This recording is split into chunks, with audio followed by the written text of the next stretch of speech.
Alright, it says update successful. Hopefully you can see or hear me, or preferably both right now. Let me know. Let's see here.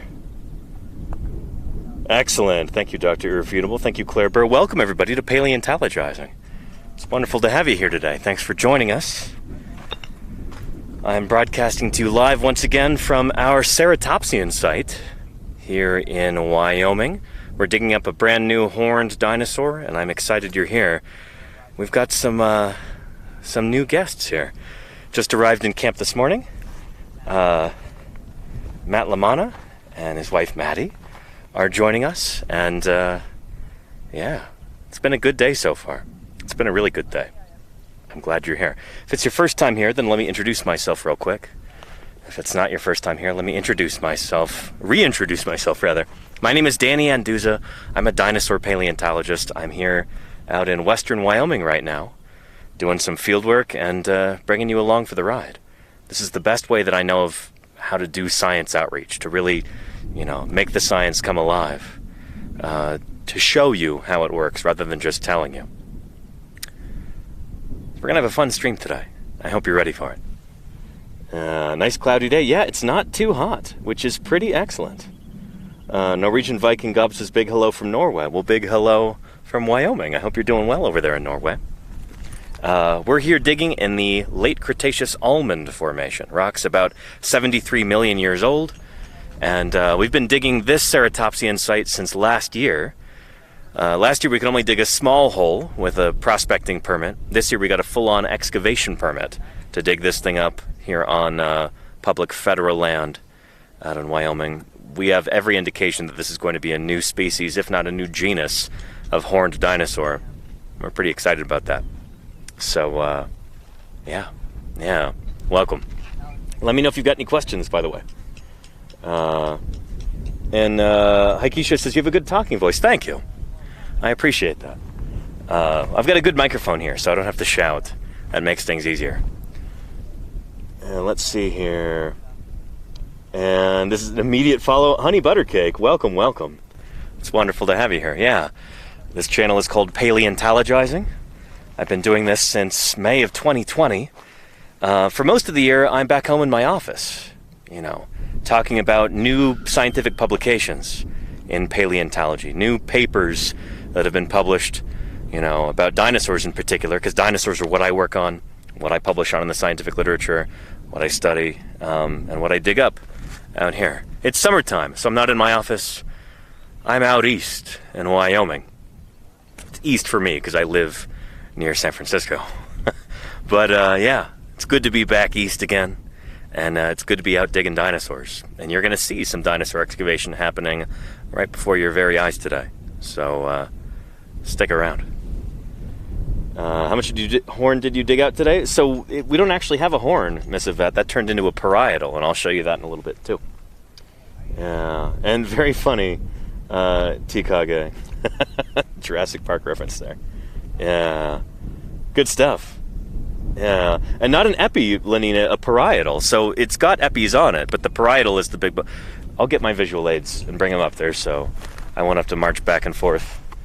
But yeah, this dinosaur that we have is very clearly a ceratopsid, which is a kind of horned dinosaur.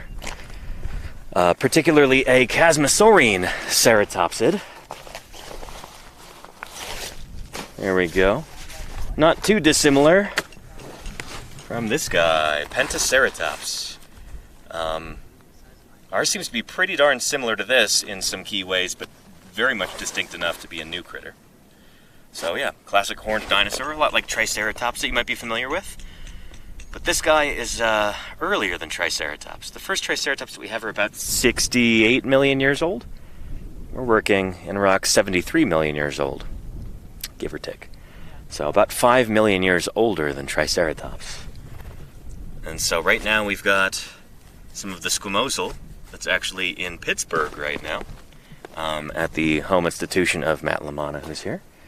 And we found some more bits of the skull, including, we think we've got the top part of the parietal here. If you were to flip this, we've got the right parietal, it looks like. So, exciting stuff. That's one of the most important bones we could possibly hope to find. And we've got it. And I'll show it to you in a couple minutes. A paleontologist VA, hey, chill out. It's okay. We'll go talk to Matt in a little bit. Just starting the stream off here. But, yeah. Good stuff. And is the top what you thought was the horn? Yes, Pand P, yes. I'll explain when we get up there again.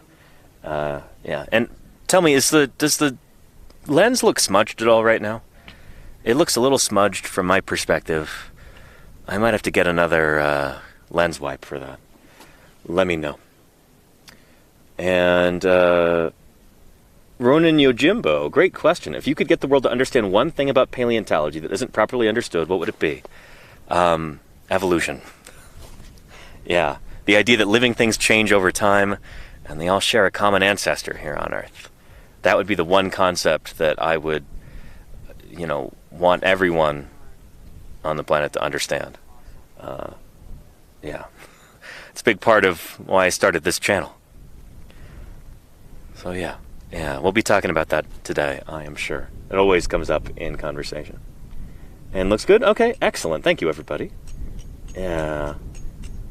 And Ava Little says paleontology is not archaeology. Yes, that's very true. Very true. Yeah.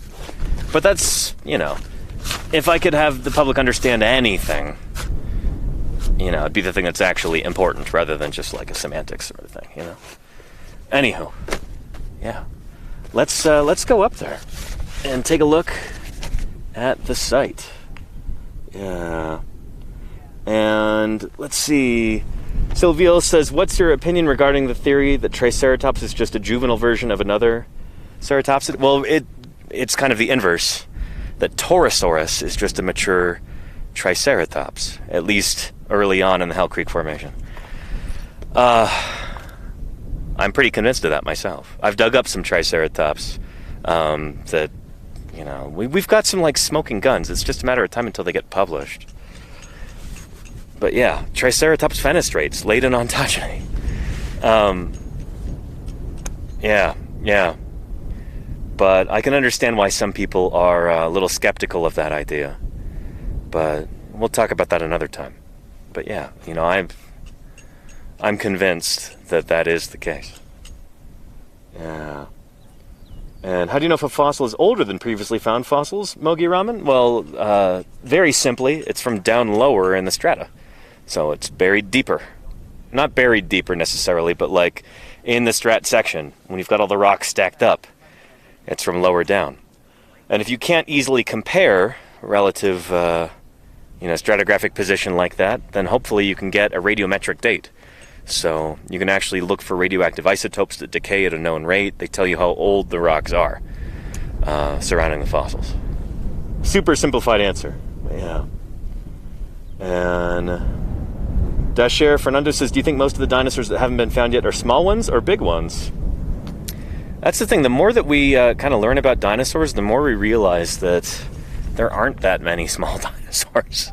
At least not compared to mammals, for instance. So a lot of the new dinosaurs that we're finding are large ones, like this one that we're digging up right now. Dinosaurs trended much larger than mammals do, on average. And so, it's been kind of a mystery. Where are all the little dinosaurs? And it turns out there were lots of little dinosaurs. They were just juveniles for the most part. The more we learn about this sort of thing, the more that seems to be the case. So yeah. It actually gets into some research that I'm getting into. And hey, Racodactylus, welcome. And do you know any news, Silvio, on Utah Raptor? Anything towards pointing males raising the young? Not about that, but I did a big stream with Jim Kirkland 2 weeks ago. You should check that out in the VOD or on the YouTube page. But I had an extended interview with Utah State paleontologist Jim Kirkland, the guy who discovered and named Utah Raptor. And we were looking at the big Utah Raptor mega block at the Utah Geological Survey. So we did a big tour of that, and we saw those dozens of, theropod dinosaurs, mostly Utah Raptor, that are there preserved in that block. It was an incredible stream. You should check it out. Yeah. And yeah, Atnos says, why did the little birds survive but the big dinosaurs didn't? Well, they kind of didn't, actually. That's the thing, is that about 90% of bird species also went extinct at the end of the Cretaceous period. Birds almost got completely wiped out too. They just barely squeaked through. And it seems to have been because they were small, they needed less food, they could survive on seeds and stuff like that when the forests were all destroyed and, you know, when there was essentially a nuclear winter going on. The birds that survived seemed to be small ones that lived on the ground, not in trees, because the forests were mostly burned. Yeah, that's an oversimplified answer, but being small, being able to eat seeds, or just eat crud in the water, like some of the water birds seem to have survived too. But the vast majority of birds also went extinct. We almost lost birds entirely at the same time that we lost the non-bird dinosaurs completely. So I hope that makes sense. And yeah. And Dasher says, were raptors as smart as they are portrayed in films? I don't know if they were open doors smart, but you know, lots of modern animals are open doors smart. Dogs have learned how to do that in certain cases. A lot of birds are pretty darn intelligent. So, you know, were dinosaurs, dromaeosaurids, as intelligent as modern day birds like parrots and stuff? Probably not, but, you know, could be. Could be. It's really difficult to say. The thing that we know is that dinosaurs, including dinosaurs like dromaeosaurs, were plenty smart to be able to survive and thrive while they existed here on our planet. They were the most intelligent animals in their ecosystem, probably more intelligent than our mammal ancestors at the time. So they were definitely more than smart enough to be able to rule the earth for hundreds of millions of years, about 150 million years if we're talking about dinosaurs as a whole. Yeah. My mom's dog taught the foster dogs how to open the door. There you go, Murph. Yeah. And very funny, Oivinator. Yeah, we haven't had a lot of kids visiting the site, which is good. We're trying to stay subtle and, under the radar out here, at least from the general public, because we don't want poachers at our sites. So we've got all our permits and everything from the Bureau of Land Management. All of that is all squared away and, doing this absolutely by the book. But we haven't had a lot of visitors out to the site from any of the local towns as far away as they might be, just because, we don't really want word getting out. We don't want people looting the sites, destroying bones, that kind of thing. Because that happens when people in the local towns hear about stuff like this, is people come out looking for souvenirs and they'll destroy priceless scientific specimens to try and get them. Happens a lot out in places like Utah, Montana. But yeah, anywho. Yeah. Why don't we go up and see the site, shall we? We've already got 320 people watching. Yeah.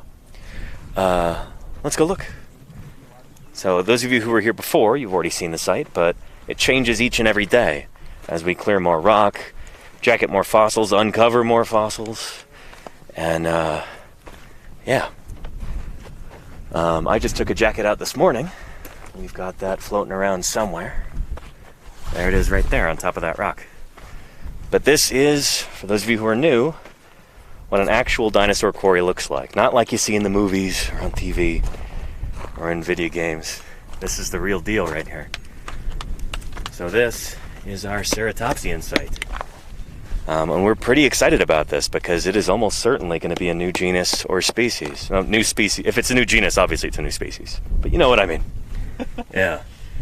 And yeah, we've got Matt and Maddie here today too. Would you like to introduce yourselves real quick? Sure, I'm Matt Lamanna. I'm the dinosaur paleontologist at the Carnegie Museum in Pittsburgh. Yeah, really nice to meet y'all. Yeah, and we've got Maddie. Yeah, hey, I'm Mandy, and I'm an educator at the Carnegie Museum of Natural History. Awesome. Thanks, Mandy. Yeah. So yeah, I guess I'll just go ahead and set the camera down here and we'll continue working, and I'll kind of pop in and out of the quarry as the stream continues. But yeah, sorry to interrupt conversation, but feel free to, talk about whatever you want while we're here. And yeah. I feel incredibly lucky to be able to share this with everybody back home. I'm hoping this is kind of a unique science outreach experience for everybody, getting to witness a dinosaur excavation. What I'm going to be doing here is just kind of cutting down this area of the matrix, and once that's cleared away, then we can do some proper trenching around this big bone here. I should introduce this too, shouldn't I? Yeah. Here we go. This, the other day we thought was a horn of our horned dinosaur, but turns out it's something even cooler, if you can believe that. This is a parietal right here. We're 99% sure of it. So this is one of the big bones from the back of the frill. I'll show you on the visual aid that I've got here. Nothing really crazy with our pentaceratops. They've got beautiful. There we go. So, squamosal is the bone on the side there, and then we've got the parietal. And who's calling me? Oh, that's Ethan. Let me get that. It's our expedition lead here.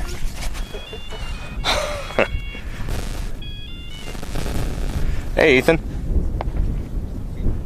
What's going on? Yeah, I am. Oh, you're breaking up. Yeah?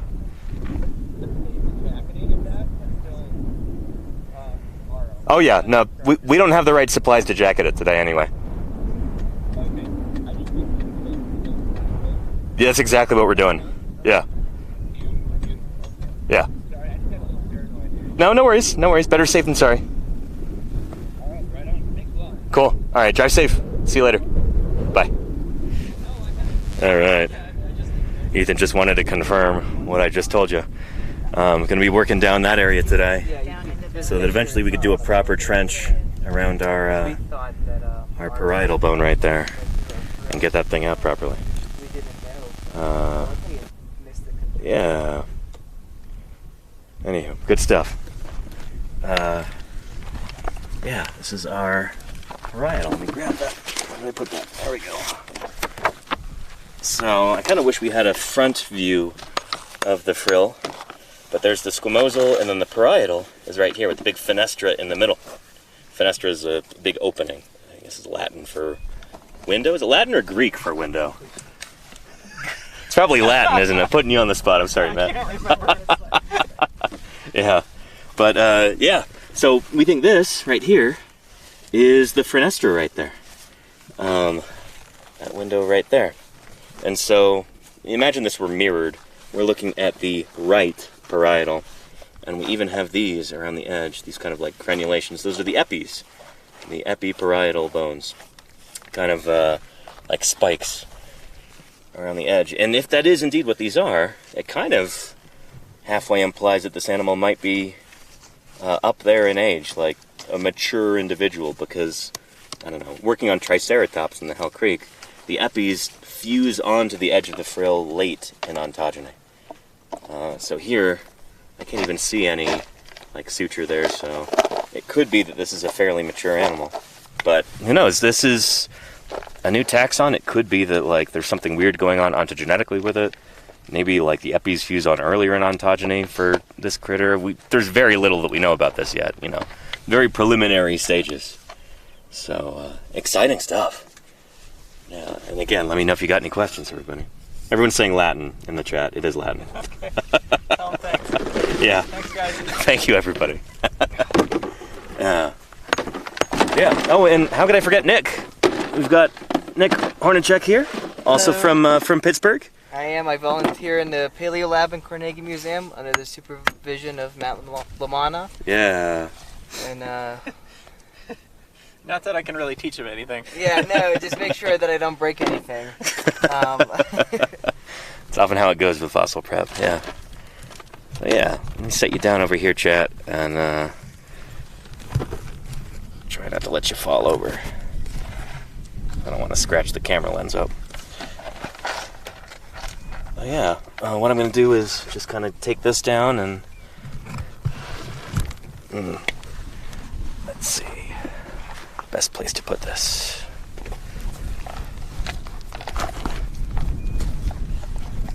Matt, how much do you know about hadrosaur ontogeny? I mean, maybe more than the average person, but not as much as, like, say, Dave Evans or Peter Dodson or somebody like that. The average person would be like, what's a hadrosaur? What's on target?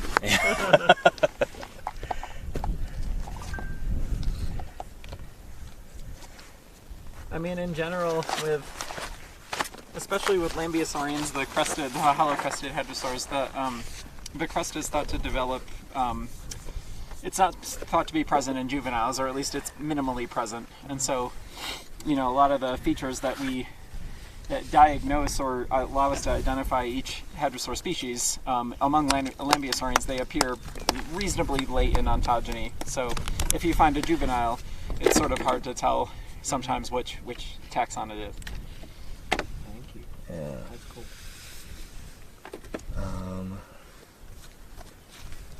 Yeah, that was Peter Dodson was one of the first people to discover that, right? Yeah, They reach like 60 or 70% adult size before the crest really starts to take off, I think. Yeah, and one of my favorite things about Peter is he's really great at admitting when he's wrong too. Uh-huh. And so it turns out he was partly right. So some of the things that he synonymized actually do, kind of synonymized with each other, don't occur stratigraphically in the same places. Interesting. And so it turned out to be he was right, but he overreached a little bit with the data, if that makes sense. Like, so for instance, Cryptosaurus intermedius occurs higher in section than Cryptosaurus casuarius. And so, so intermedius is not, a stage of the other one. Mm-hmm. But yeah, the greatest thing about Peter is when Dave Evans figured that part out, Peter was really gracious about it. So, Nice. Yeah. Did he sink Procheniosaurus too? I think so, yeah. Nice. Yeah, I think so. And so Matt here was a PhD student of Peter Dodson, and some of you in the chat probably know who that is. But he was himself a student of John Ostrom. Of Ostrom, that's right, yeah. It goes back to Colbert, I think. I think you're right, yeah. Who goes back to Osborne and then Cope and then Leidy. Yep, that is all correct. Yeah, so all the way back to the very beginnings of American vertebrate paleontology. Yep.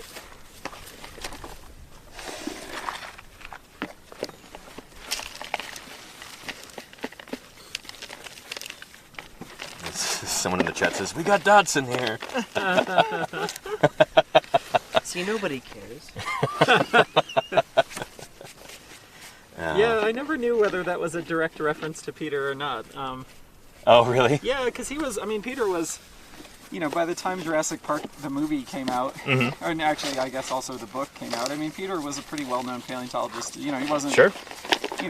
Not as well-known as, like, say, Bob Bach or Jack Horner, but well-known, Yeah, definitely. And so I always wondered whether, it's in the book it's Dodgson with a D in there and a G, I think, an extra G in there. Uh-huh. And I always wondered if that was like Michael Crichton, like, reading about Peter's work or something, and just It could have been, yeah. Yeah. There weren't very many dinosaur paleontologists back then. Exactly, It was like, and very few that were even in the public eye, even in Yeah. a little bit. Yeah.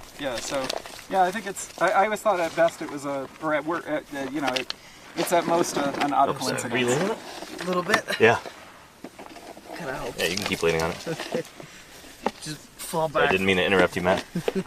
Oh no, it's all good. I just said at most it's an odd coincidence. Yeah.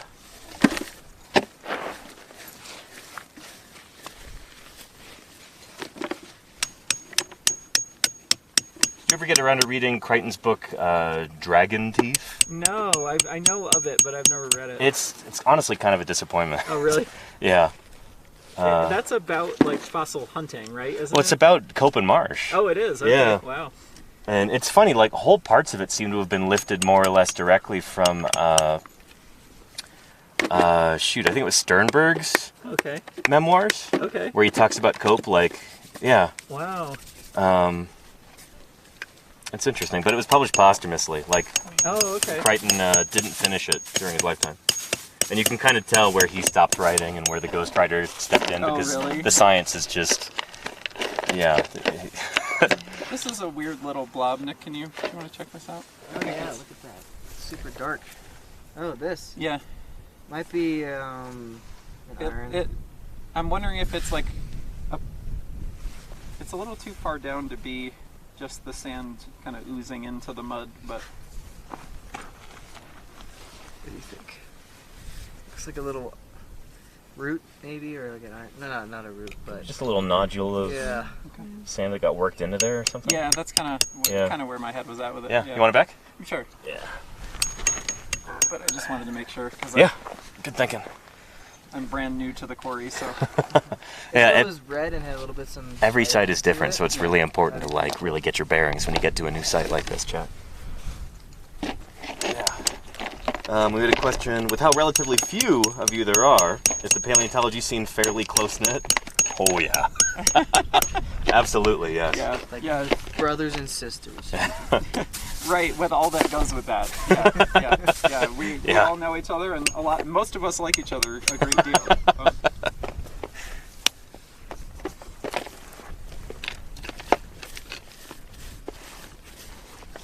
But yeah, I don't know, anytime somebody new comes out to the field, there's always like that initial listing of like, oh, who do you know? Whose student are you?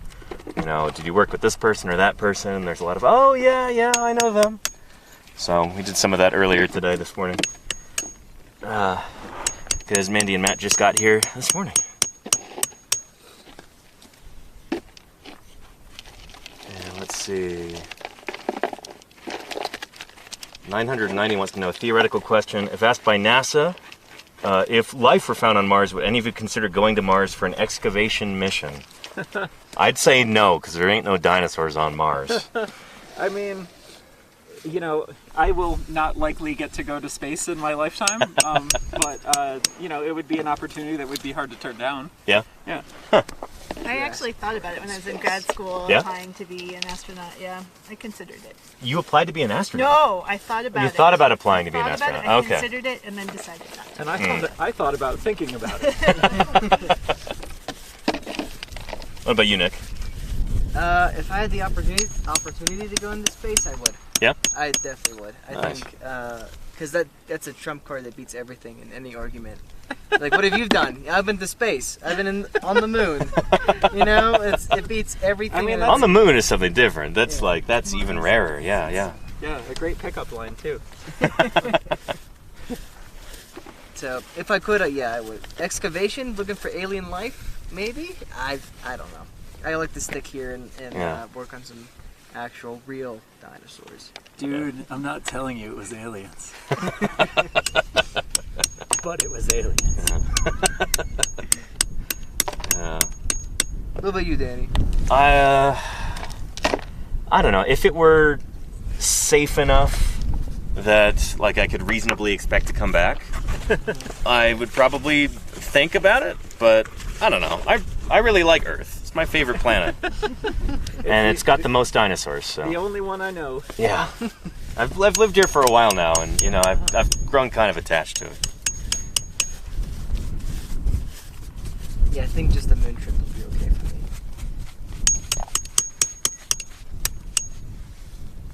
me. Yeah.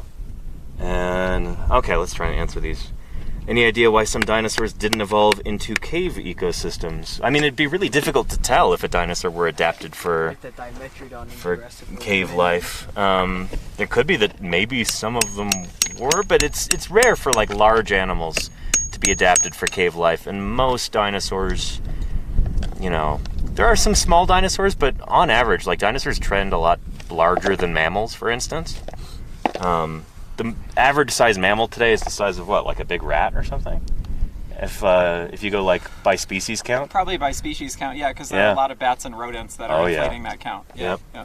Well, I'm also thinking about the likelihood of finding something adapted to living in caves, really preserved in a cave, and that's something we just don't spend our time looking for. or Exactly, know yeah. How to find, yeah. Or do caves erode easily?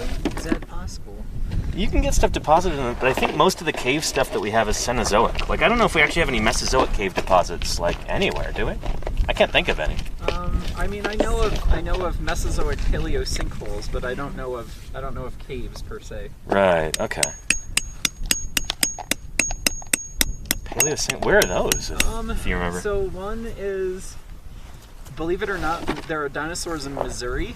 Oh, yeah. Yeah, there's a site called the Chronister site in Missouri.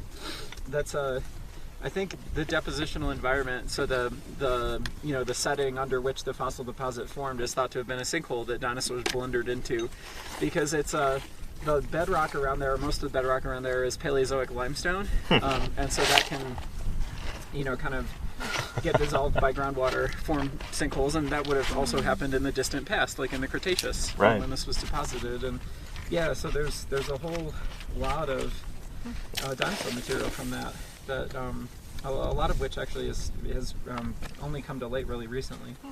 Interesting. So is like some of the matrix around it Paleozoic? That's ought to be. That sounds like it'd be really confusing. The matrix itself that's around the bones is Cretaceous, but that. But like surrounding that, you've exactly. got Think of like a modern sinkhole, like forming. So the bedrock will be whatever that the limestone was that dissolved. Sure. So Paleozoic or Mesozoic or Cenozoic or whatever. But the fill, like the goo that got washed in along with the dinosaur bones, is Cretaceous. Hey Nick, can you come here and look at this here? That's just, I don't think it's anything, but it's unusual. So I just want you to see it too. Yeah, point at it. So I'm just seeing like here, and here. There, this maybe. Yeah, good stuff. Let me know if you've got any other questions, Chad. This looks like an iron band root thing. Okay. This Oh. might be something. And Paleo Jim says Germany has a sinkhole with sauropod bones in an upland environment. Is that that must be the Europasaurus. Europasaurus, site. yeah.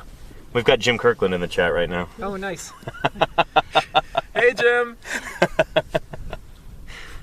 I hope your day's going well, Jim. It's good to see you. For everybody who's not aware in the chat, that is Utah State paleontologist Jim Kirkland. And then here we have dinosaur curator Matt Lamanna from the Carnegie Museum in Pittsburgh. Yeah, this is just joined us this morning. I could scratch it. And kind of showing him around the quarry, and he's getting used to these particular rocks. We're digging up a new ceratopsian dinosaur here. Almost certainly, no. I hope everybody saw that on the stream. Yeah. Nick just kissed a rock. I did. For luck. I think that might be treated as bone. Okay. Let's see. Oh, and Paleostream says the Langenberg quarry is marine. Is it? Interesting. What was your maybe? Balva's early Cretaceous, better known for its iguanodon stuff. Thank you, Paleostream. Cool. No. Wow, everybody's here today. This is awesome. We've got paleo artist Joshua Knupe in chat as well. That's Paleostream. Like the dental pick? Good to see you, Joshua. Hope things are going well. That you gave me. Did you say Joshua Knupe is? Yeah. Yeah. Yeah, he streams on Twitch as well. Okay, can he hear me? Can you hear Matt right now? Paleostream, Joshua? Hopefully. Okay. If he can't, or if he can't, tell him I love his work, and I'm very glad that he his painting of Paralititan is one of my favorites of a dinosaur that I helped to find. So. All right. Awesome. Oh, that is super cool. He says thank you. Like that, because we found bone right where you're at. There's bone right there. So. And Silvio, Maybe. But yeah, I've checked Doc, Matt. I have not, Silvio. No. I've met Matt Mossbrucker a few times at some conferences, but I think it's nothing, Nick. Honestly. Yeah. No. Can you pick it up and I break just went it? in behind it, and it yeah. All right. If I break it, I'll get yelled at. No. Just blame me. Crimson Carnotaurus says Paralititan? Nice. Yeah, so Same organic. one of the dinosaur paleontologists on the team that uncovered Paralititan and described it is Matt Lamanna right here. Yeah, it gets super confusing. Yeah. Big name. We got a big shot here in the quarry. Isn't that awesome? Very lucky. I'm lucky to be here. What are you talking about? What'd you say, Fanny? Oh, I have these like things. Oh, wait, I shot stole your through brush. here, and it's Okay. confusing. Thanks. Yeah. And emailed you information. Thank you, Jim. I appreciate that. Yeah.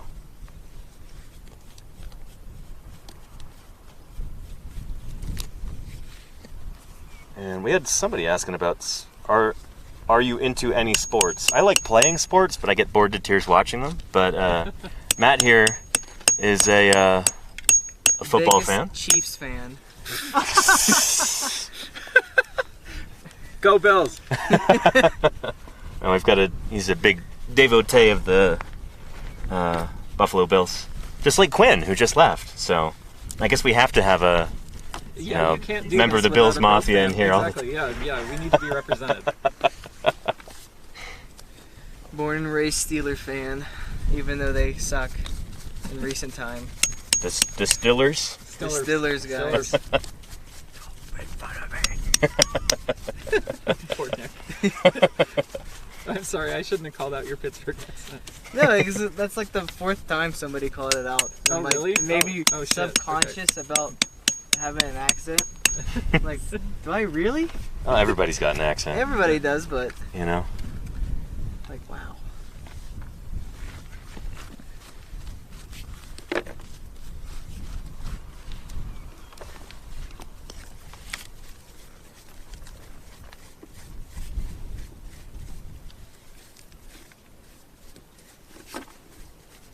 Man, I really hope there's bone in here.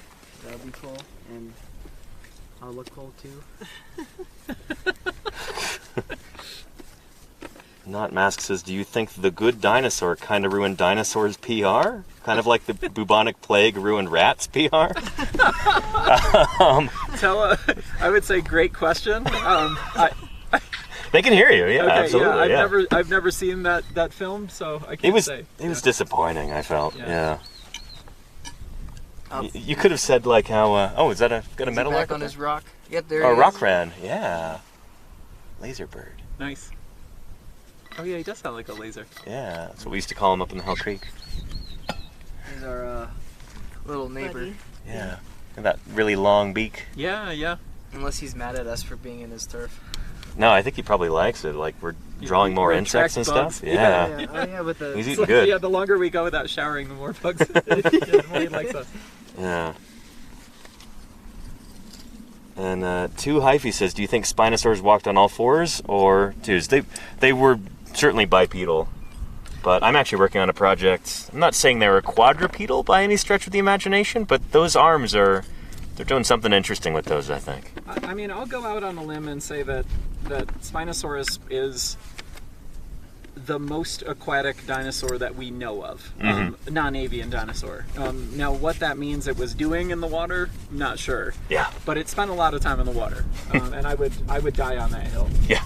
No, we've got different lines of evidence that show that, like isotopic stuff, anatomical stuff, dietary stuff. So, yeah. Also chopped. So I've had a project for a number of years looking at like the feeding ecology of Spinosaurs, Oh, okay. and hoping to finally get that published. I was working Nice. with Denver Fowler. Oh, okay, cool. Finally get that published. I was hoping to get it submitted before I left for the field this summer, but that didn't happen. Yeah, I know that feeling. Yeah. Yeah, I kind of think of, for whatever it's worth, I mean, you know, like, I kind of think of Spinosaurus as kind of a croc analog more than anything else. You know what I mean? Like, like some people, I think they get kind of up in arms about the idea of it feeding underwater. You know, kind of and some of the, like, you know, maybe like some people are interpreting that as like, you know, it's like chasing fish around. And Like a things pursuit predator. Yeah. Like, and I like sort an of otter see or it, I something. sort of see it as much more of like ambush. You know what I mean? Like, I'm right there with you. I catch tons of largemouth bass. They're really good predators because they sit and they wait for the prey to come to them and then they jump out. Yep. You know what I mean? Yep. And I think like you don't have to be a super awesome athlete in the water to catch prey. Exactly. Yeah. Yeah, I'll tell you later. Maybe around the campfire, we'll talk about. I don't want to talk about it on stream because I don't Yeah, want that anybody makes to scoop me about this. Yeah, but yeah. I mean, I don't care who hears my random opinions. but I could go into more detail about my project and everything if you want to hear about Yeah, it. no, I'd love to. Yeah. That was where one of the places I cut my teeth was Bahariya Oasis. Yeah. The place that yielded Spinosaurus to begin with. So, Matt, about a month ago now, we watched part of that on Oh no. on my stream No. because we knew that you were going to be out here. And we're getting God. hyped for that. So, but it was a lot of fun. Yeah, and that was a huge part of my childhood, to be So honest. wait, you guys watched the Lost Dinosaurs of Egypt on the stream? We did, yeah. I'm sorry, everyone. What was that like? What was that like? Honestly, recording, like making a TV show while you're trying to do a dinosaur dinosaur excavation, especially a place you haven't ever been to before, is very challenging. But it was like a grad student's dream too. I mean, the only reason we got there was that the film company sent us there, basically, so they paid for the research too. Oh, the whole thing? Yeah. Wow, I didn't realize that. Yeah. Wow. So we, as much as I wanted to be, looking around and digging things up the whole time, like I also knew who was paying our bills, and so I had to, if they wanted to be like, Matt, say that line again, that was great. I did it. Because I was grateful to them. So to this day, I'm really grateful that all that happened, and I still to this day am in disbelief with how lucky we got finding Paralititan, that season. Yeah. Because really we had gone about 3 weeks without finding. The documentary is actually quite accurate to how everything went down. And we went about 3 weeks without finding much of anything, and then, all of a sudden. Sauropod, yeah. Yeah, exactly. I remember very distinctly. Josh Smith and Jason Poole were digging what we thought were 2 separate bones of something kind of modest sized, and I went to the site that I had just found, and I was only about maybe a half mile away or whatever, but the walkie-talkie crackles, and Josh is like, you need to get over here right now. And what had happened was Josh and Jason had cleaned off the rock in between their 2 bones and had realized that it was one bone. It was the giant right humerus, 5 feet 7 inches long of Paralititan. And we knew right then and there we'd found one of the biggest dinosaurs that had ever been found. So it was just like, we went from like really massive frustration, a lot of disappointment, to like just complete joy in the span of like a day. Yeah, it was great. It's really magical. That really comes across in the documentary too. Like, oh, good. Yeah. I sometimes look back on it and cringe because I was 25 and a pretty different person back then, but And that's when you two met, is that right? Or started dating? Don't let me put you on the spot. We won't go into details, but we had met in grad school, and then I was along to look for plant fossils while everyone else was doing some dinosaur work. Nice. Yeah. That's really cool. Yeah. We've been together ever since. Magic of fieldwork. Yep. But yeah, shoot, that documentary was honestly like a big part of my childhood. Nice. It came out at just the right time, my dad taped it, so it was on a VHS, and I wore that tape out, watching it a zillion times. I love it when people tell me stuff like that, because that to me is like the, kind of the sign that you're, doing something good. You know what I mean? Yeah, making an impact on the world. Yeah, hopefully. Yeah, and I also get to tell people that that Matthew McConaughey has said my name on national television. Nice. Yeah. Yeah. All right. Yeah. But I remember watching that and just thinking, someday I'm going to be out there digging up dinosaurs too, and it'd be really cool to have a documentary crew along to be able to share that with everybody. And now that's kind of, in a sense, what we're doing here, at a much smaller scale, but... And it's also, but you're also getting it raw and unfiltered, which is awesome too, Yeah. There's a lot of downtime between the giant discoveries, Definitely. Oh, look, I found a bone. Oh, wait, cover that back up. Okay, now we're rolling. Do that again. Yeah, there was one moment in that where we found a site that I thought was pretty exciting, and I said something like, I was kind of a clown, and I said something like, this is what it looks like when you find the real thing, and they loved that line, and they made me say it like 10 times. It's ironic. And so by the end, I was just like game show host, like this is what it looks like when you find the real thing, And say it again, but make it like a question this time. Yeah, exactly. Repeat the question. Yeah, that's a common one. Yeah. Yeah. So why we're here is. Do you ever take anything out of context that you say? That very occasionally, yeah. Not in that show, but maybe like Jurassic Fight Club. There's a documentary called Science Friction, all about like scientists who's. Oh, no way. Yeah, Matt Wadel was in it. Oh, that's interesting. Because he was talking about gastroliths and sauropods and how that was an outdated idea. And they cut all that part out, so he's just like, you know, seems like he's endorsing the idea of sauropod gastroliths. Oh yeah, like sometimes the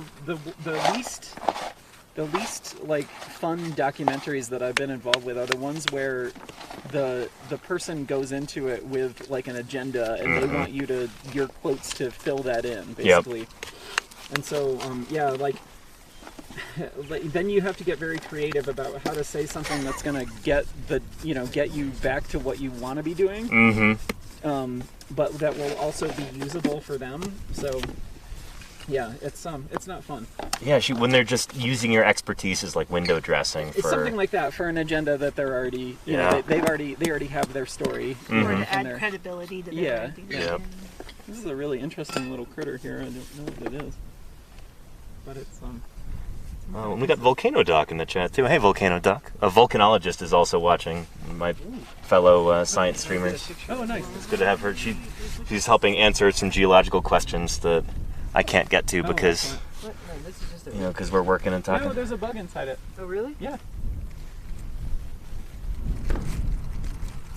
Ancient bug? No. That would be really exciting. Yeah. Shoot. I can't stand killing things, so whenever I find a bug, I try to get it out of the way. Yep. I found that weird, whatever, scorpion spider thing. Yeah, someone when I showed that on camera, people in chat were saying it was called a pseudo-scorpion. Yeah. Which I'd never heard of before. Oh. I wonder if they're actually related to... scorpions are arachnids, right? Yes. I thought pseudoscorpions were taken by like the Paleontologizing swift scorpion. I don't know. Yeah, I'm not sure. Are they the same as solifugids? I think so. Yeah.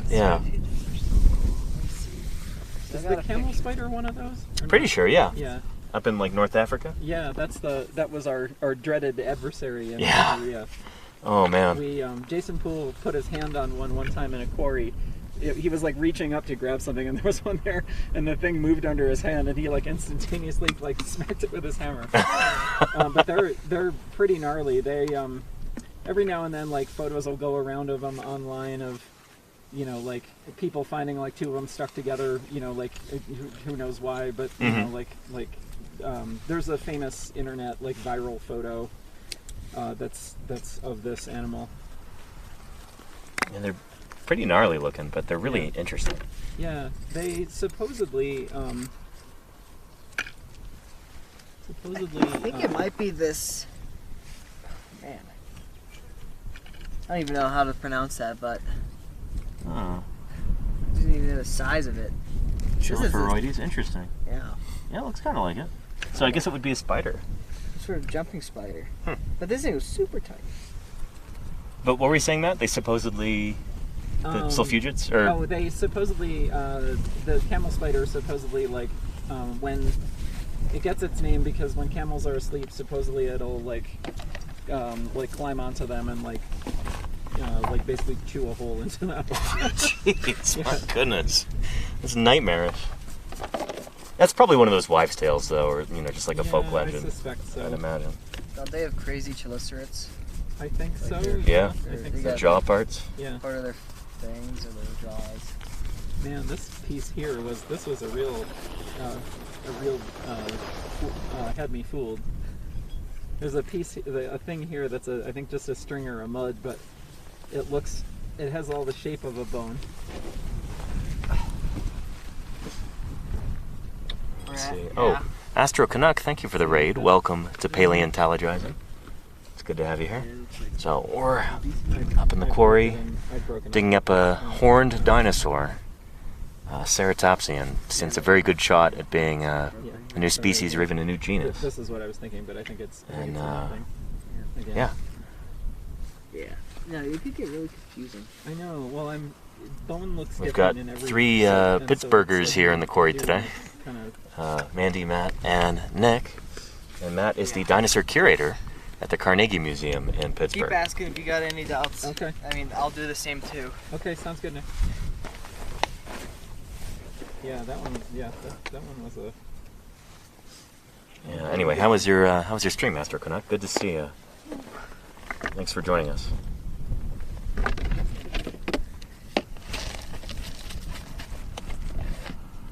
And cool surround one. Thank you. Yeah. Just confirming that I'm sure it is, but Yeah, it's just mud. And Anonymous is what happened with the jackets Quinn and I made, so I got one of those out. It's actually right over there. Just past my shoulder there. Got that out this morning. That was in this hole here. And so we're trying to clear this whole area out so that we can properly trench around our frill bone there and yeah, be able to collect that thing ASAP. Really important bone. Very diagnostic. Right, yeah.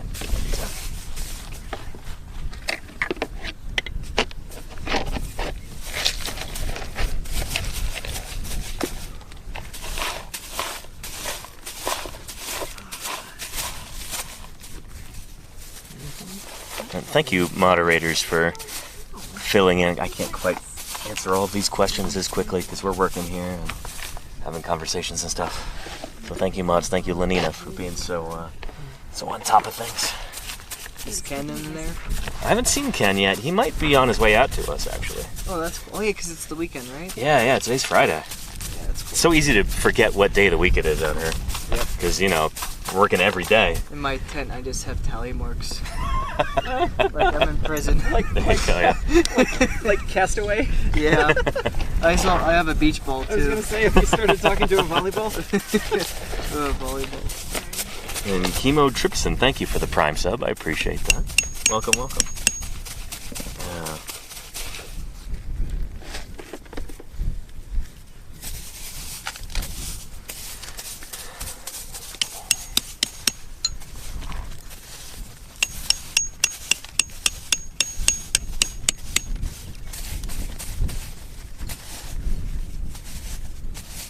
So what do you think your favorite part about Wyoming is? Which one of them? Anybody. Yeah. Group question. Anybody who wants to answer. I love just being able to see the rocks out on the surface. Yeah. All the rocks. Yeah. Yep. Not covered by forests or Trees, grasses soil, or yeah. Walmart parking lots. You can call me crazy, but I love how vacant and quiet it is. No, it's a beautiful part of it, yeah. Is.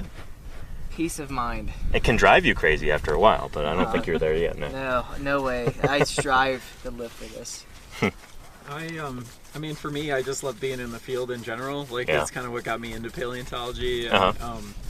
And now I have a job that I would call mostly a desk job. Yeah. You know, lots of email and, you know, scientific paper writing and grant proposal writing and Mhm. that kind of stuff. You know, managing people, all that sort of thing. And it's just always magical to be back out in the rocks that are yielding the things that we get so excited about. Mhm.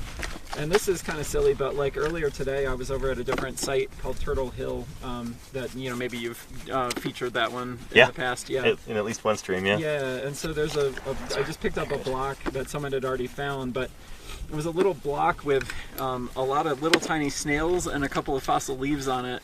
And it was like, holding that, it felt like I was back there in the pond. You know what I mean? Yeah. When this was happening. 73 million years ago, yeah. Exactly, yeah. Like on that spot, you know, this was happening, and that to me was magical. And that's always the type of thing that makes me excited in the field.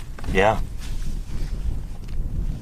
Love that kind of like reverie that you get where, you know, the ancient past is just right there in your hand. Right, and it's on this spot. I mean, this Yeah. dinosaur, it didn't die here, but it died really close by. Yeah. And, you know, and 73 million years ago, it was washed into this Oxbow Lake or whatever this is, and, you know, and was buried here, and nobody has seen it until we came along and dug it up.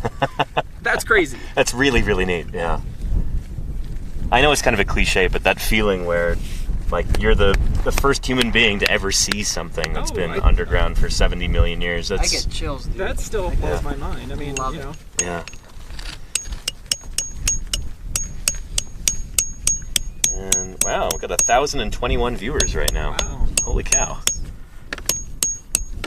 If anybody's just joining us, welcome to Paleontologizing. We're digging up a horned dinosaur here in the Late Cretaceous Almond Formation out in Wyoming, and we're here to kind of walk you through it and answer your questions and just hang out. So, Such a nice day today. Yeah. If you've got any questions at all, don't hesitate. Even though it might look like some rain clouds up ahead, but I'll take it.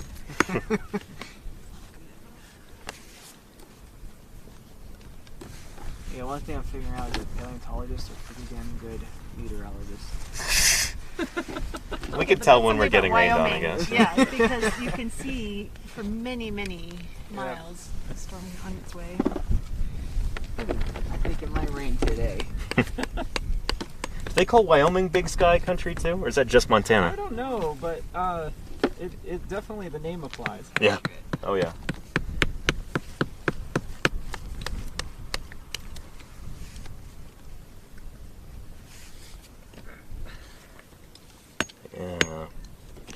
Slug Biker says, what are the rules about who owns your finds? Are you digging on public or private land? We're on public land here. Bureau of Land Management, federal land. So, since we're digging on federal land, we need to have permits. So we've got those, and every fossil that we collect here is going to go to the Museum Center in Cincinnati to be held in the public trust for as long as civilization stands. It's, we're digging these things up long after we're dead. These are going to be in museum collections, and future paleontologists will be able to study them. It's also pretty cool. Yeah. Coming out with the discovery, Yeah. It's really neat to... making history. Yeah. I mean, yeah. I mean, we are. Even Seriously. though This is already I mean, history. new dinosaur, we think. So, yeah. But even if it weren't, even if we were just digging up another run-of-the-mill Triceratops or something, that would still be important data that we're collecting. So I guess it's doubly cool that this is probably a new critter.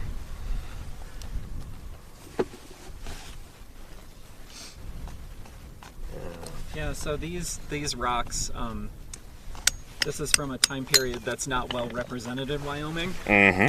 And and so we won't know whether they're new species until we have them fully prepared and studied. But there's a really, really good chance, just because this rock formation hasn't yielded many dinosaurs in the past, and because this is a time in geologic history and a part of Western North America for which dinosaurs of this age, about 73 million years old, are not well known. Good answer. Yeah.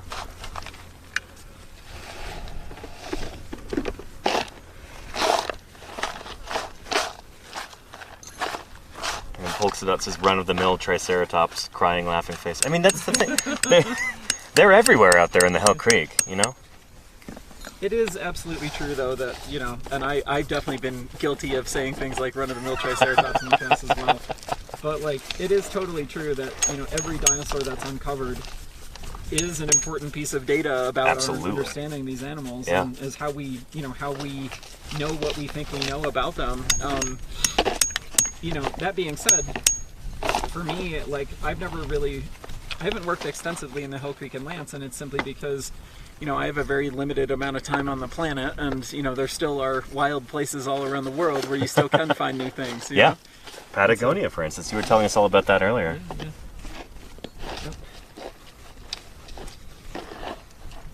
Yeah, going back to Triceratops too, I've personally dug up probably 2 dozen Triceratops over the years. And that sounds like a lot, but by modern zoological standards, 2 dozen specimens is not that many. We've got probably 500 Triceratops around the world, I'd imagine, that have been dug up. Counting good, probably pretty decent specimens. Yeah. I would say if you count fragments, it's probably more. Oh, definitely, yeah. But yeah, think about that too. It's in dinosaur paleontology, we're lucky if we get. We're really lucky if we get half a skeleton. We're really, really lucky if we get, say, someplace, north of 75% of a skeleton. Mm-hmm. But even then, it's just the skeleton. It's just the bones. It's just the architecture off which all the soft stuff hangs off of. You know what I mean? And there's so much to animals that usually doesn't fossilize. Again, in rare cases we get fossil skin, we get feathers, things like this, but most of the time we're just dealing with parts of skeletons. And think about how difficult it is to understand an animal when you've only got a little bit of the scaffold upon which the muscles hang. Yep. Like, so much of modern biology is behavior and calls, and Yep. the frog expert in my museum studies frog calls, and that's how she identifies new species. So Really? it's really, yeah. So like, it's both challenging and incredibly fun to try to reconstruct what these animals are like, given the information that has survived down through the ages that that we can find today. Mm-hmm. And it gets even more complicated too when you also take stratigraphy into account. Like, you could have two different Triceratops specimens, but they might be separated by 1 million years. Right. And yeah, that really kind of complicates things, because these animals are on top of evolving that, and too, changing. It's like, the next Triceratops might be the one that yields, like, more extensive patches of skin that tell us like more like what the animal looked like when it was alive or something like that. So so it's really, even for well-known dinosaurs or relatively well-known dinosaurs like Triceratops, we're still really kind of in just the beginnings of kind of understanding them. Yeah, and that's exciting because there's so much work out there left to be done. I was asking Jim this the other day when he called, like, how many working dinosaur paleontologists do you think there are in the world today? And I settled on with him maybe about 300 or something. I would say that's a ballpark, pretty good ballpark. Yeah. Like, if you're talking like, I'd say people who publish on dinosaurs, more than just once in their career. Right. Yeah. I think that's probably that's probably not far off, I think.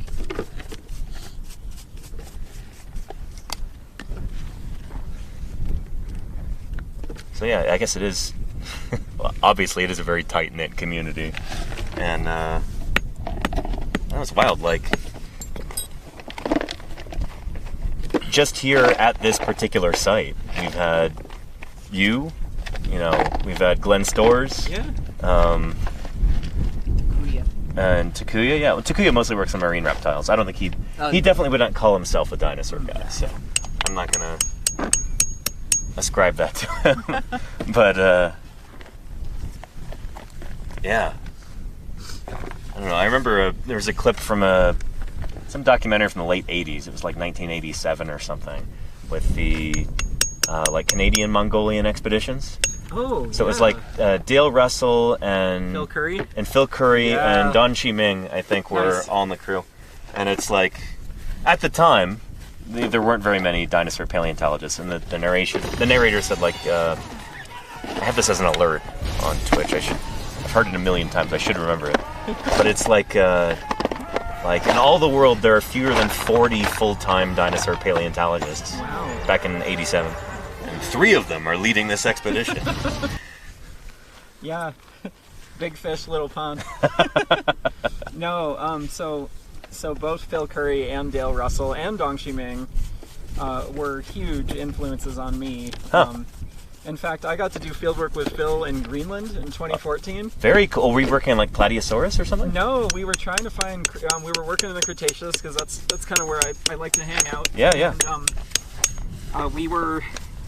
There's a rock unit called the Atane Formation that crops out on an island called, believe it or not, Disco Island, not spelled the same way. Nice. But we had there's everything you want, everything you'd possibly want. Beautiful outcrop. Right environment, right age. It was Albion Cenomanian. Oh. It would have been, if we'd found anything there, it would have undoubtedly been new. But we found a few fossil plants and nothing else. So it was a really magical experience. But it was disappointing from a paleontology standpoint. But I mean, Phil was like one of my heroes from when I was a little tiny kid. Sure, yeah. And it just was so cool to be in the field with him. Like one time we were walking along a beach and I saw 2 humpback whales like frolicking out in the bay. And I'm like, Phil, and he like didn't see them at first, and then one surfaced almost right next to him, and he turned around, and Phil was probably in his 60s by then. He turned around and had like the just this grin on his face that was so epic. Yeah, it's just like, that's magical. Really grateful that I got to experience that. That's really cool. Yeah, like they say, never meet your heroes, but that was one of the times where meeting your heroes was, was awesome. Yep. No, Phil came to Bozeman back when I was living there a few years ago, and we all went out for pizza, like all the paleo people there, and he was super cool. He bought me a beer. Nice. Yeah, really nice guy. His wife is an absolute just saint as well. Really? Yeah, Eva Coppola. She's a paleobotanist. And yeah, Eva and Phil have stayed at our house. Yeah. So they know our cat. Oh, that's awesome. Yeah. Oh, Jim Kirkland is in chat. He says Phil is a class act. He is a class act. He definitely is. He is a class act. Yeah, right on. Yeah, so are you, Kirkland, actually. Yeah. Yeah, actually, Jim gave me the best dissertation advice I ever got. What was that? It was late in my PhD, and I was hemming and hawing, and it was a SVP party about 3 in the morning, and Jim just goes, "Lamanna, don't get it right, get it done." And I was like, sounds like Jim. Yeah, and I'm like, thanks, Jim. Seriously. Yeah. Like, that was I have never forgotten. You know? I mean, I read about Utah Raptor when I was in college. So, yeah. Hearing that from Jim made a difference.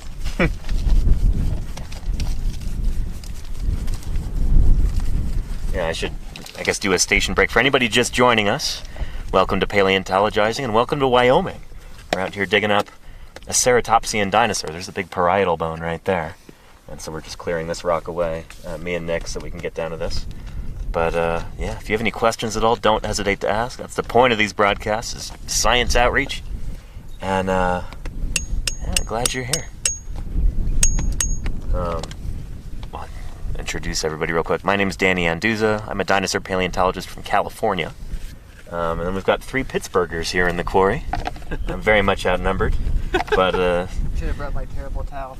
I have one in my tent. Do you have one? Yeah. What is this? A terrible towel. A terrible towel. Yeah, so this is what the Steelers fans wave at. Oh, I see. I'll bring it tomorrow. Is it black and yellow? Yep. Yes, it's mostly yellow. Well, they would say gold. Gold. Oh. Black and gold. Yeah, I would. It looks yellow to me. Yeah, I would. It's that yellow. There we go. Yeah. Here. Yeah, that's yellow. That's not Can gold. you hand me that real quick? Yeah. Gold's got a little bit more orange Yeah, in it. There we go. Yeah, that's a Steelers themed brush that I'm using here.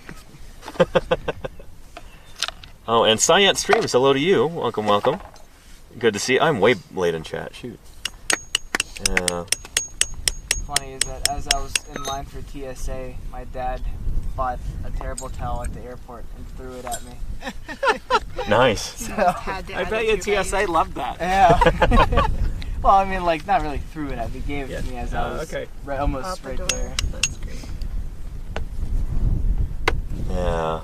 And Rug Fan has got maybe our most common question right here. How do you know where to dig for dinosaurs? It is funny how often we get that, yeah. We have lots of shamanistic rituals. There we go, yeah. We asked for aliens to come down the planet for us. And then...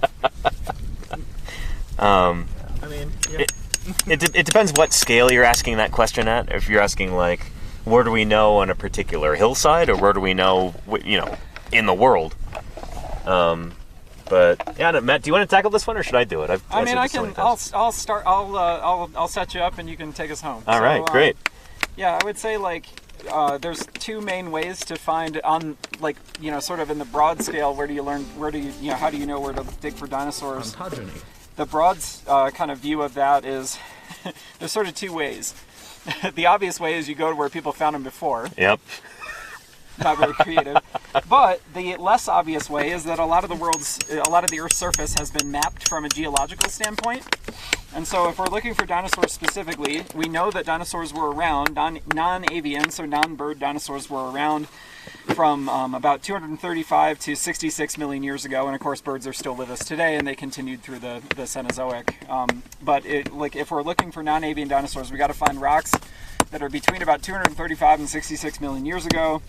And we've got to find rocks that are sedimentary, so they're rocks made from other rocks. You know, so think like sandstones, mudstones, shales. They're rocks that are basically the broken up pieces of other rocks that have then been deposited as rocks themselves. Those are the rocks that are most likely to have fossils in them. And at least 99.9% of all fossils are found in sedimentary rocks, maybe a few in metamorphic, very transformed. But so you got to find rocks of the right age, the right type, and because we're looking for non-avian dinosaurs, and almost all non-avian dinosaurs were land, all had at least some land, lived on land at least some of the time.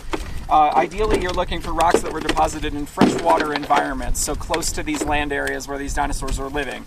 So think like rivers, streams, lakes, ponds, that sort of thing. You can occasionally find dinosaurs in marine rocks too, so rocks that were deposited in the ocean, but those are typically things that we call bloat and float. So I do a lot of work in Antarctica, the frozen continent at the bottom of the world, and the dinosaurs that we find there are always, we think, these bloat and float type situations where an animal dies on land, gets washed out to sea, and then gets buried. So think like, Danny, you're from California. Think like I don't know, like a deer in a California forest getting washed out into the Pacific and somehow, buried and fossilized that way.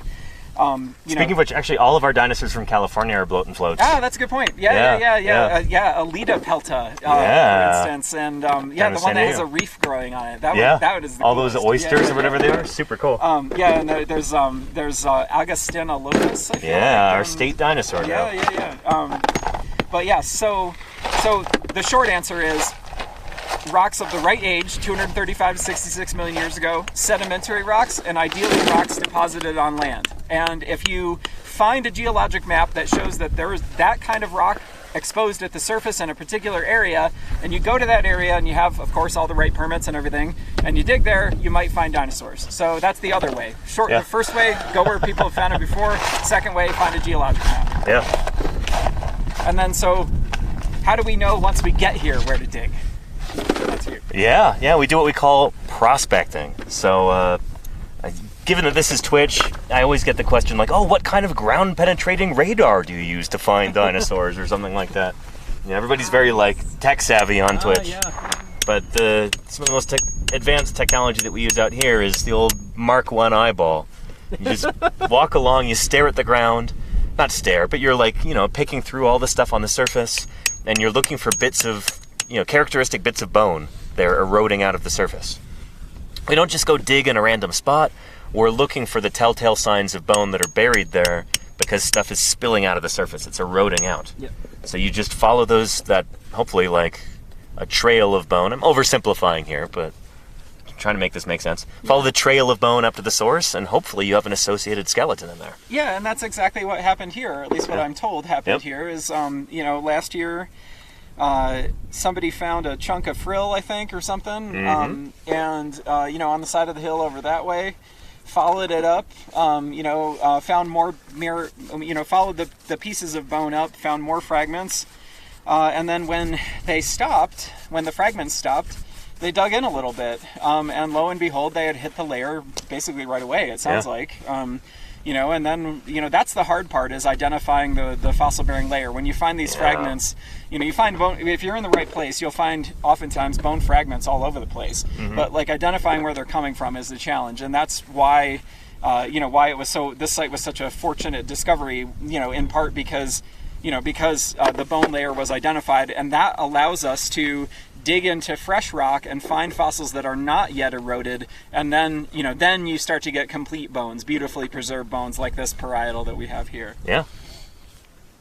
Excellent answer. That was fun. Thanks. Kind of tag teaming that. Yeah. I'm happy that your answer about geological maps and stuff that's pretty much exactly how I answered that question too. Okay. So, yeah. Let's see the chat here. Oh, and we got a clip of me finding a bone while prospecting from earlier in the summer. Thank you, Casey Snowart. I didn't realize somebody clipped that. That was cool. I was explaining this process, pointing the camera at the ground, and oh shoot, there's a piece of bone right there. Oh, that's cool. Wow. Yeah. And it wasn't a stunt bone? No. Well, the second time I did it, I guess it was, because I put it in my pocket. But then, yeah. We were doing a live stream in Patagonia last winter. Oh, really? Yeah, I didn't know you did that. Cool. In February, because it's the austral summer. It's it's their summer, and I found a bone of a dinosaur called a megaraptor. They're a really obscure group of meat-eating dinosaurs, literally about 2 minutes before the live stream was supposed to happen. And so I didn't even tell the person doing the live stream. And instead, like the whole, all the viewers of the live stream got to see this for the first time, including the other person who was doing the live stream with me. So yeah, it was pretty cool. It was That's super neat. Yeah. It's probably, that bone obviously is not enough to define a new species, but we have enough of the animal that we might be able to do that at some point. Pretty neat. Megaraptorids are really weird animals. I mean, when did they first evolve? The oldest Megaraptorids are Australian and are about 110, 120 million years old. That's older than I thought. Okay, like Australovenator? That's a little younger. Okay. There's some unnamed things that are older from Victoria in southeastern Australia. Oh, and also, okay. A place called Lightning Ridge in New South Wales. Yeah. But yeah, we have some new Megaraptorid material from Patagonia that I think is going to hopefully answer some questions about these guys pretty soon. So, nice, that's exciting. Yeah, you heard it here, chat. Pretty neat. Yeah. Oh, and hang on, is that? Oh, my grandmother's watching right now. Nice. Hello, Nana Tyrannus. It's good to have you here. That's the username I gave her when I made her account. Hi, Nana, Grandma. hope you're doing well, Nana. It's good to see you. Yeah. And Bingo Ray says, so Danny, I'm new to this. Is this bone belonging to the same dinosaur you all jacketed a different bone from yesterday? Yeah, same critter. So this is all disarticulated. This is particularly common in mudstones like this, where you get these dinosaurs that just kind of, disarticulate after death. All the bones fall apart, so they're just kind of scattered. And yeah, it's very rare that we find a dinosaur that's fully articulated, like you see in the movies, like in Jurassic Park, where it's just all laid out there, like almost in bas relief on the surface. It's a lot more complicated in real life, and I hope we're getting that point across to you here. But yeah.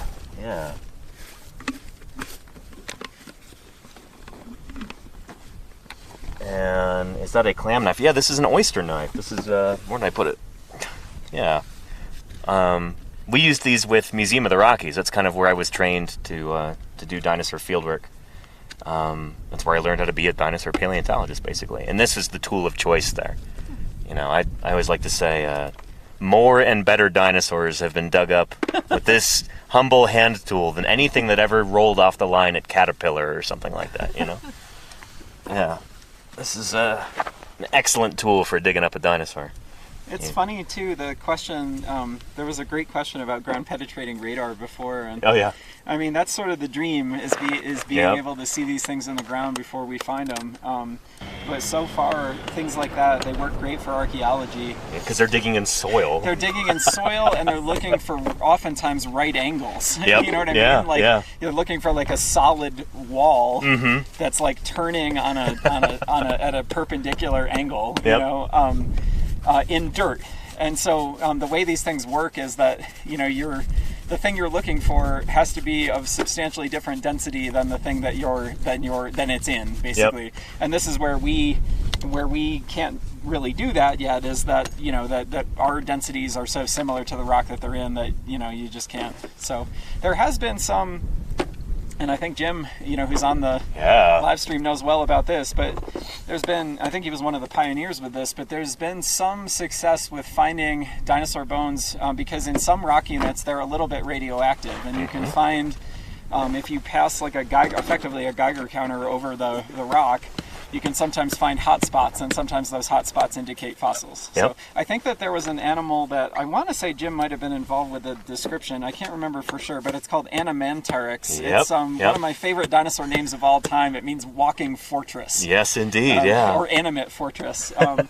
And that I think was found. It's Anamantarix Raymall Jones. I think it was found by this guy Raymall Jones. He was using a scintillometer to find it. Yep. So we can do a little bit of remote sensing, but it's really in its infancy, I would say, and I hope that someday it comes to pass, but it'll also take some of the fun out of fieldwork, because some of the fun is the luck factor. You know what I mean? Yeah. I mean, it would be with eyes on the ground, just looking carefully. Yeah. I call it hiking with dinosaurs. Yeah. I like that. Yeah. Yeah. It's just like hiking, except you're not looking at the scenery; you're looking at the rocks. But yeah, it would be difficult to have that device that Ramal Jones has and like go out prospecting, because it was essentially like a lawnmower with a big lead shield over it, right? Oh, I've never seen it in action. Yeah, I've seen photos of it. Okay, and, so one of it's pretty unwieldy. So one of our colleagues, Kelly Trujillo, has a little handheld scintillometer, and she has used that to find bone in the Morrison. Really? Yeah. Wow. Yep. So I've got a dosimeter back in camp that I've never tried before. Okay. I want to. I doubt any of this is radioactive at all. A lot to do with how much volcanic activity is happening at the time. That makes a lot of sense. And in the Morrison Formation, for instance, there's a ton of volcanic activity and ash spewing, and so I think there's a lot more radioactive material. I wonder if we could use that in the Bajo Boreal, though, because it's so volcaniclastic there. Huh. This all looks beautiful. Like, look at all these, like the features in the sediment that isn't Nick that has cool? uncovered here. Yeah. Yeah, seriously, Nick, this looks like an archaeological excavation right there. These neat right angles. No, it's great. You're doing amazing. Like, that's, like I'm Nice and clean. Yeah. I'm not worthy of that level. We aspire to that kind of neatness. Exactly. Well, I appreciate it. Yeah, we're just giving you, a little bit of credit over it looking like an archaeological site, but Rookie hazing. Rookie hazing? Yeah. But honestly, that's ideal what you're doing. Yeah, exactly. Sweet. Yeah. You're not going to miss a bone that way. Yeah. Exactly, that's why I want to make sure I find all the bones.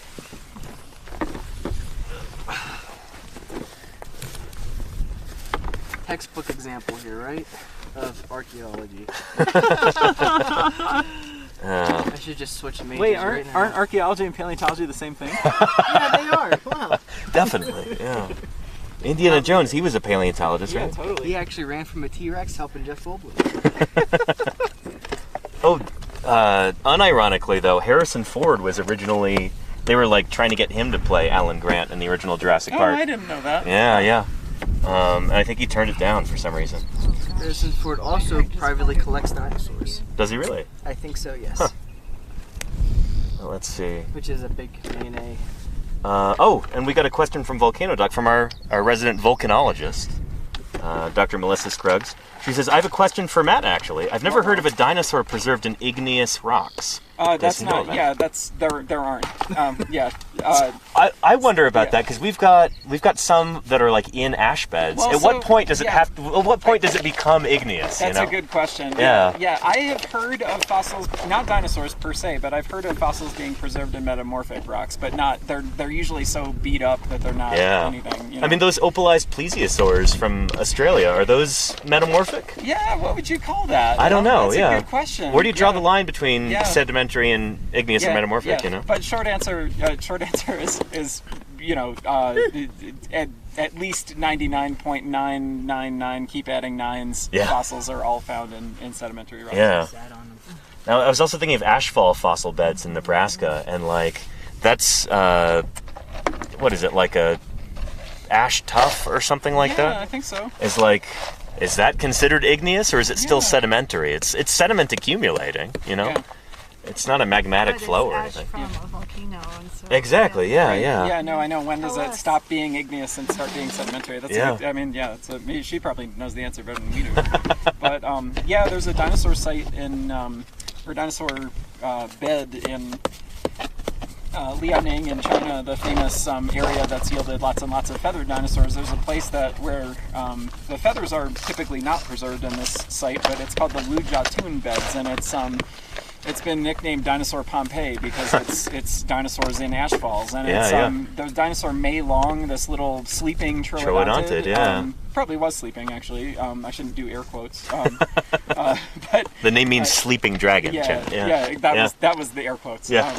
That is from this place called the Lujatun beds, and it may have been buried in ash while it was asleep or something like this. Yeah. And there's lots of other dinosaurs too. There's that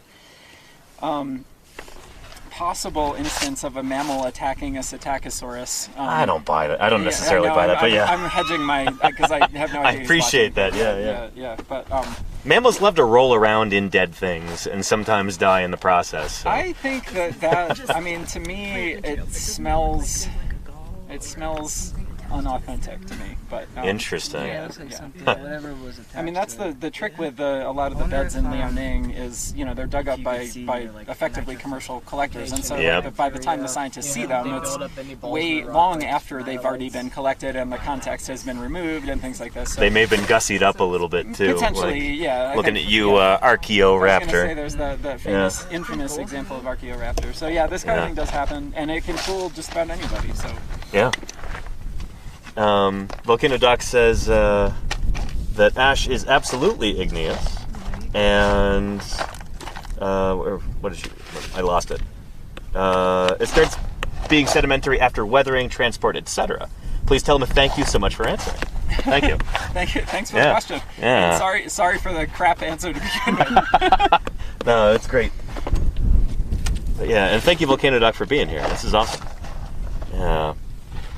And I'm learning something. yeah, there you go. Yeah, yeah. That's the magic of Twitch right there. And I thought it was just for video games. That's why it's such a wonderful platform for science outreach. Is Yeah, like yeah. nobody thinks of science when they think of Twitch, and I think of like athletes streaming like playing Madden or something. Yep, You know what yep, I mean? Yeah. uh-huh. Yeah. but yeah, we're not preaching to the choir here. It's absolutely the opposite. Like reaching new people and showing them how cool science can be. Speaking of new people, we just got a big raid.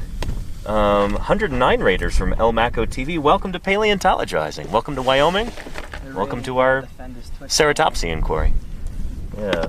So a raid, just for context, everybody, that's when like someone ends their stream, they Okay. dump all their viewers into another channel. Ah, okay. So it's a good thing. It's a Okay. Yeah, I was like, the word raid has like a negative connotation, but not on Twitch. I was like Yeah. looking around, like being raided by you're raided by who? Bandits? Tuscan raiders? But welcome everybody. It's good to have you here. Welcome to a live dinosaur dig out here in Wyoming. We've got a ceratopsian dinosaur that we're excavating, and right now we're just kind of working down in the bone layer, looking for more bones before we can get some of these out. Right here. It got someone sat on it. Yeah.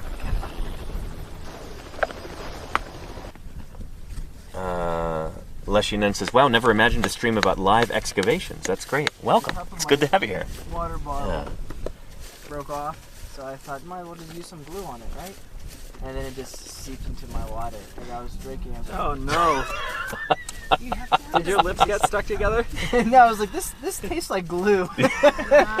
And it a was my story about last that? water bottle of the day too. And I was like, oh crap. I mean, the acetone in the Vinac, or whatever we call it, B71 or whatever, that absolutely will dissolve the plastic in it did. in certain kinds of water bottles. It did. Yeah. It did. Yeah. Gatorade bottles seem to be immune to it, but like There's thinner a- plastic there's a- What does bottles. that tell you about Gatorade? What's that doing to your insides? I guess, consolidating. Yeah, there you go. There's a piece of styrofoam that I guess holds the top of the lid to the cap, Uh-huh. whatever it is, and yeah, that was all gone, and I was like wondering, where did that go? But yeah, it dissolved it, and probably some of it maybe just seeped into it or Yeah. got into the lip. Denver Fowler told me a story about that when he was working in the down in the San Juan Basin, I think, with Bob Sullivan. Okay, uh-huh. Where they were out prospecting, just the two of them one day. It was really, really hot out. And Denver was down in the valley and Bob was up on a hillside, maybe like a few hundred meters up or something. And he just starts shouting and waving his arms and everything. And Denver's like, oh boy, Bob must have found something really good. Yeah. So he runs up there to the top of the hill. And Bob just goes, I just drank some glue. Oh no! Because he had two Nalgene bottles with him. One of them had Vinac and one of them had water. And yeah. Did he have to go to the hospital? No. He spat it out immediately, but Okay. but it spooked him. Yeah. You know when you drink glue. Label the bottles really clearly. Exactly. Or just put them in different kinds of bottles. Yeah. In Antarctica, because it's so cold and in the nights, we're given two Nalgenes, one for water and one to pee in. Yeah. So you don't have to get out of the tent. One for water before you drink it, and one for after you drink it. And you have to be very careful to label them very well. Steve Salisbury, my Australian collaborator, always puts a skull and crossbones on his. Uh huh. Yeah. What did he put on the urine one?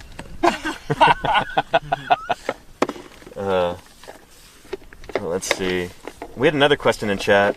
It was another pop culture question, but we'll field this one. Okay.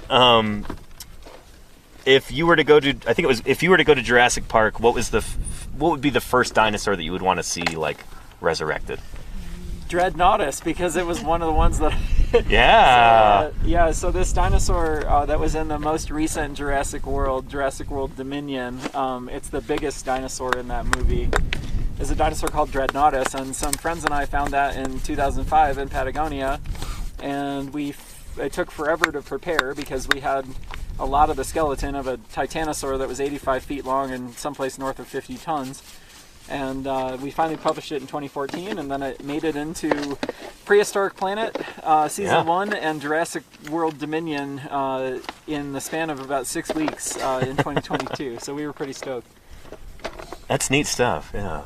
I think for me the coolest thing was that so the way it appears in the movie, and I'll save my thoughts on the movie itself in a lot of ways. Probably wise. Yeah, but the way it appears in the movie is that Alan Grant and Ellie Sattler see it, and another character is like, Alan Grant says, "Is that Dreadnoughtus?"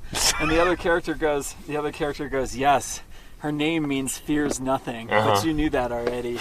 And so I was in high school when the first Jurassic Park came out, so the iconic scene of the Brachiosaurus, when they see that, it's meant to be like an homage to that, I think. Yeah. And that was so like powerful for me. Like I remember thinking like, oh my god, somebody put on the big screen like what's been playing in my head my whole life, you know what I mean? And so to have that like happen with like one of the dinosaurs that that my collaborators and I found together was really surreal and awesome. So yeah, for me it'd be Dreadnoughtus for sure. Awesome. Although I would say my favorite dinosaur of all time and the one I would want to see resurrected would be Carnotaurus. Carnotaurus. So, yeah. All right, nice. Yeah, that's a good one. One of those dinosaurs where it's really kind of popular in pop culture. It is now, yeah. Yeah, and but only one specimen is known from it. I often bring that up as like people say like, oh, how many different examples of dinosaurs do you have? How many specimens? And the answer is usually one for almost every genus that's been described. Yep, in the case of Carnotaurus, it's one. In the case of Dreadnoughtus, it's two. Yeah. Albeit one is way more complete than the other. Were those in the same season? Yeah.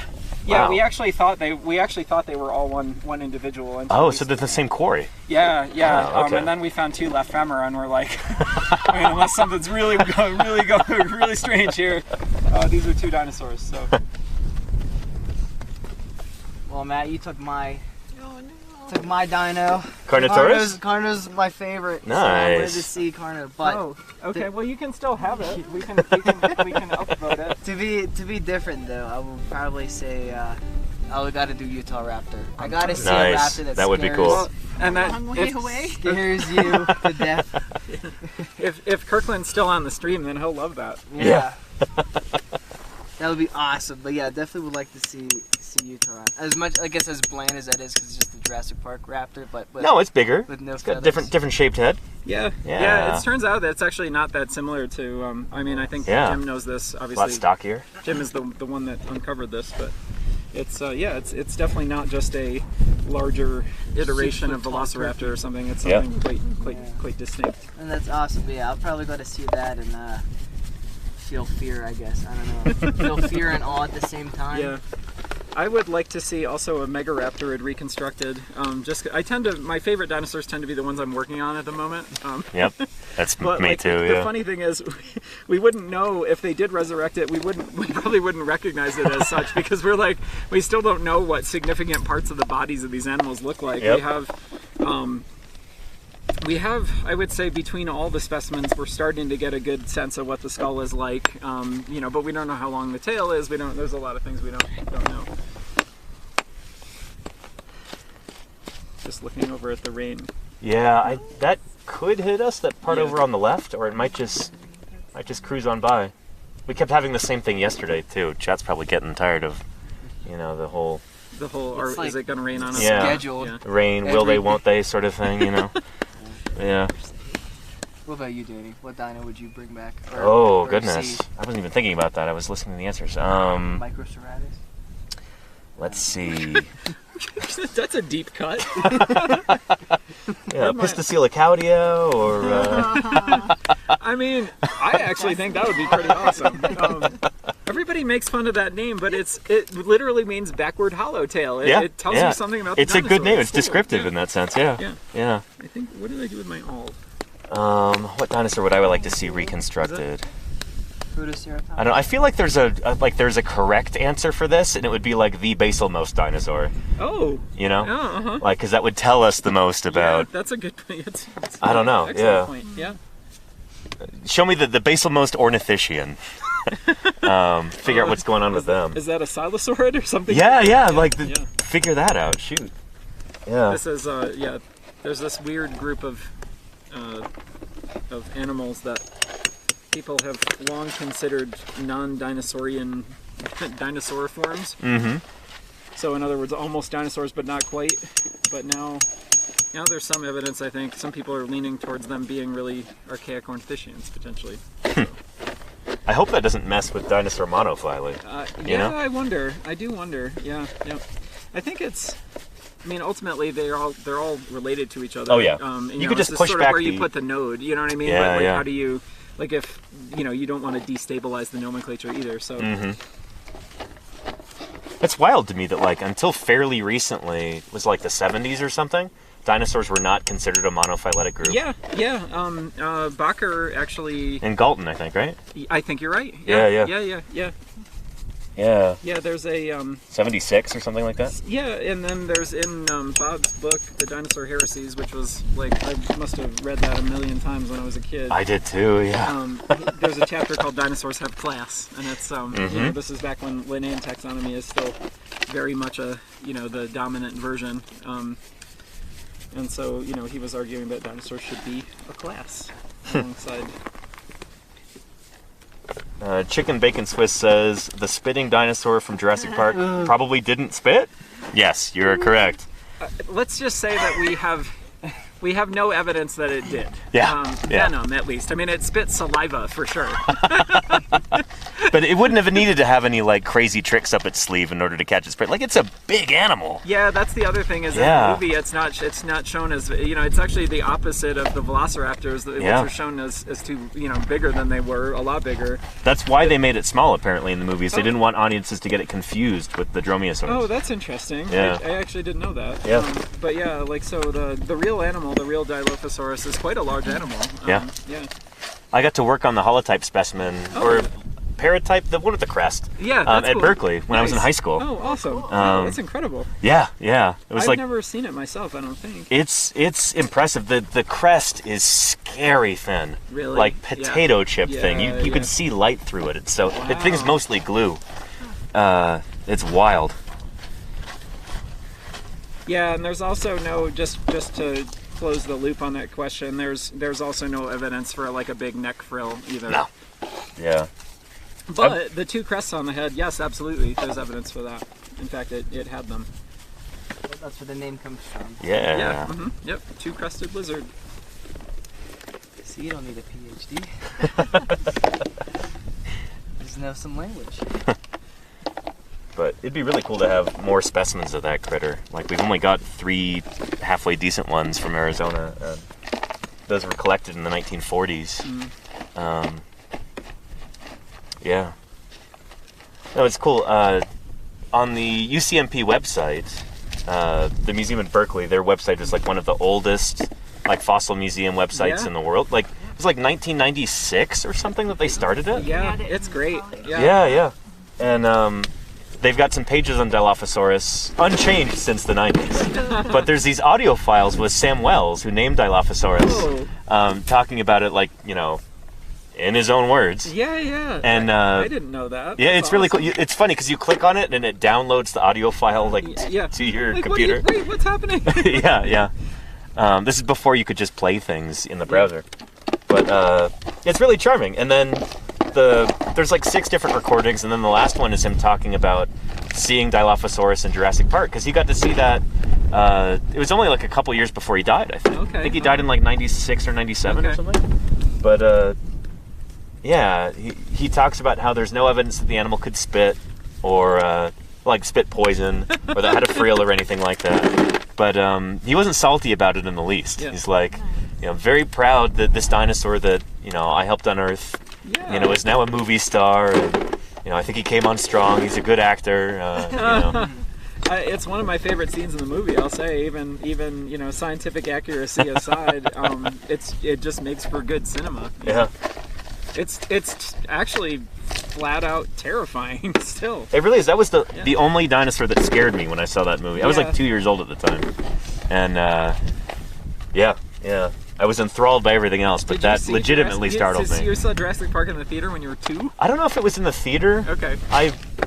There's a chance maybe I did, but I vividly remember watching it, sitting on the living room floor in front of the old wood-paneled Zenith. Yeah. After my dad had rented it. I think my first word was Dilophosaurus. And I wish I was joking. It was like, he's gonna say Dada.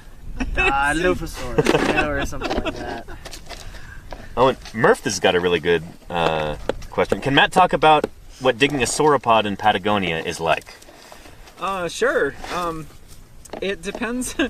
I would say in general, it's very similar to digging a ceratopsid in Wyoming.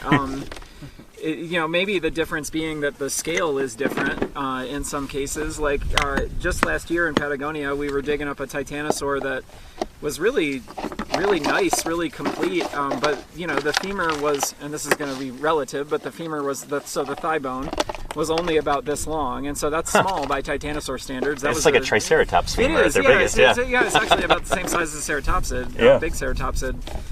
So when you've got a moderate-sized sauropod, it's I would say very, very similar to this. Giant titanosaurs pose their own problems because they're so large, but luckily in the case of Dreadnoughtus, a lot of the bones were disarticulated, and so we didn't have to think about making a 40-foot long jacket, jacketing like the whole tail or something, and making something that was going to weigh I don't know, 20,000 pounds or something like that. I will say it's impressive when you're in the quarry with these things and you're digging up ribs that are. Honestly, when we found the first ribs of Dreadnoughtus, we found them almost the first thing we found, and the ribs alone of this dinosaur are this wide. So I'm trying to think like I don't know if they can tell scale from my hands, but you're talking probably. Some of them are like 6 to 8 inches wide, the ribs, and so we're in the quarry with these things, and I swear we thought they were tree trunks at first. So there definitely is like a scale difference in digging up a really giant titanosaur like that. But other than that, everything's basically the same. We're using the same tools. We're using the same means to get them out of the ground. If we could get a backhoe up here, we would, probably do what we did with the Dreadnoughtus quarry, which is take some overburden off with the backhoe. We were lucky in that we could drive right to the quarry with that one. That also that was also why it was able to be collected. Nice. We've got, and I don't know if the people on the stream can see this or not, but we've got a whole lot of what we call overburden. Rock above this quarry.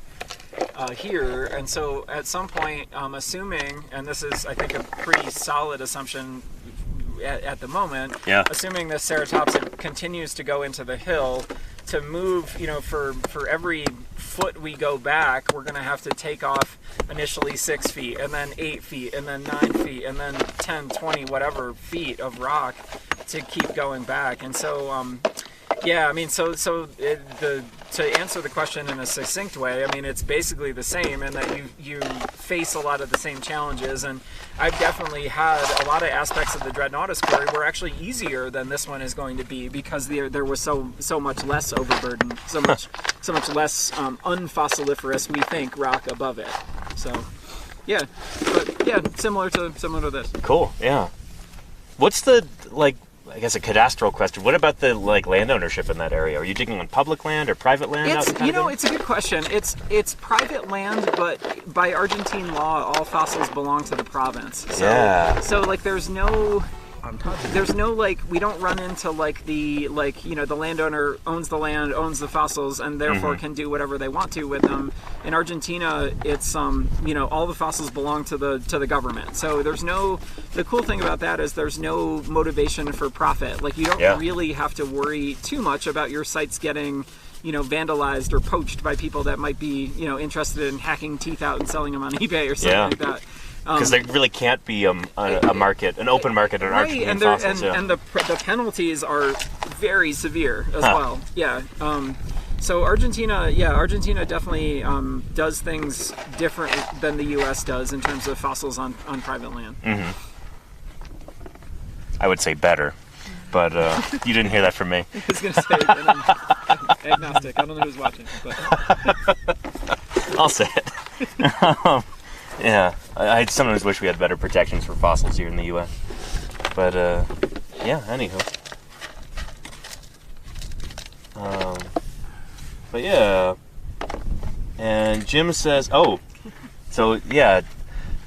Jim has been talking about this for a while. The Cedar Mountain Formation. You've heard Jim talk about how wonderful things are in the Cedar Mountain. Yeah, and all of these new genera and species. We've got this dream. The dawn of the Cretaceous National Monument. Oh, love it. Love it. Yeah, the 5 oldest Cretaceous dinosaur faunas in North America, Jim says. Yeah, and they're older than we thought, too, right? Yeah. Based on that recent... They're like right up, the very, very beginning of the Cretaceous. Yeah. A National Park Service paleopark structured like John Day fossil beds.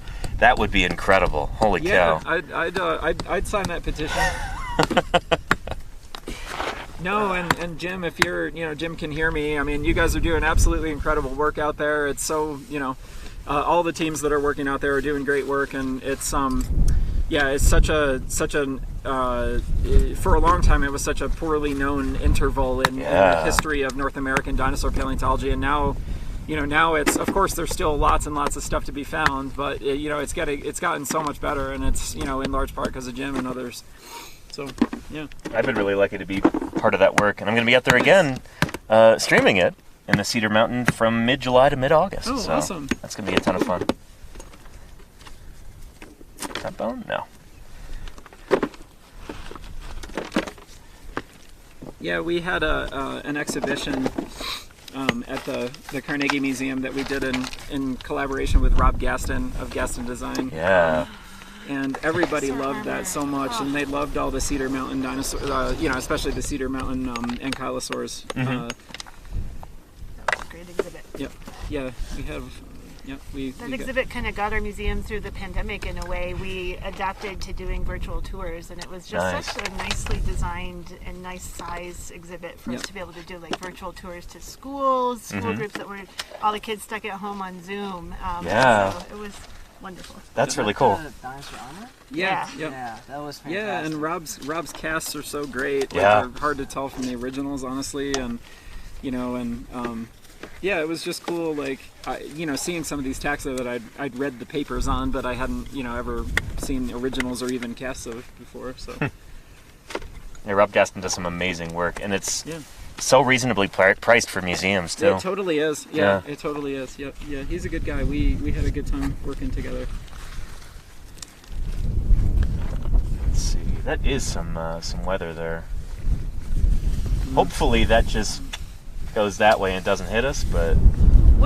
how do you approach it when the storm is threatening? So, usually we just wait for it to blow over. We'll tarp over the site really quickly. Yeah. So we'll throw some burlap over the parietal here and any other loose bits, put a tarp over it with some rocks, and then we usually retreat to that rock overhang just around the corner.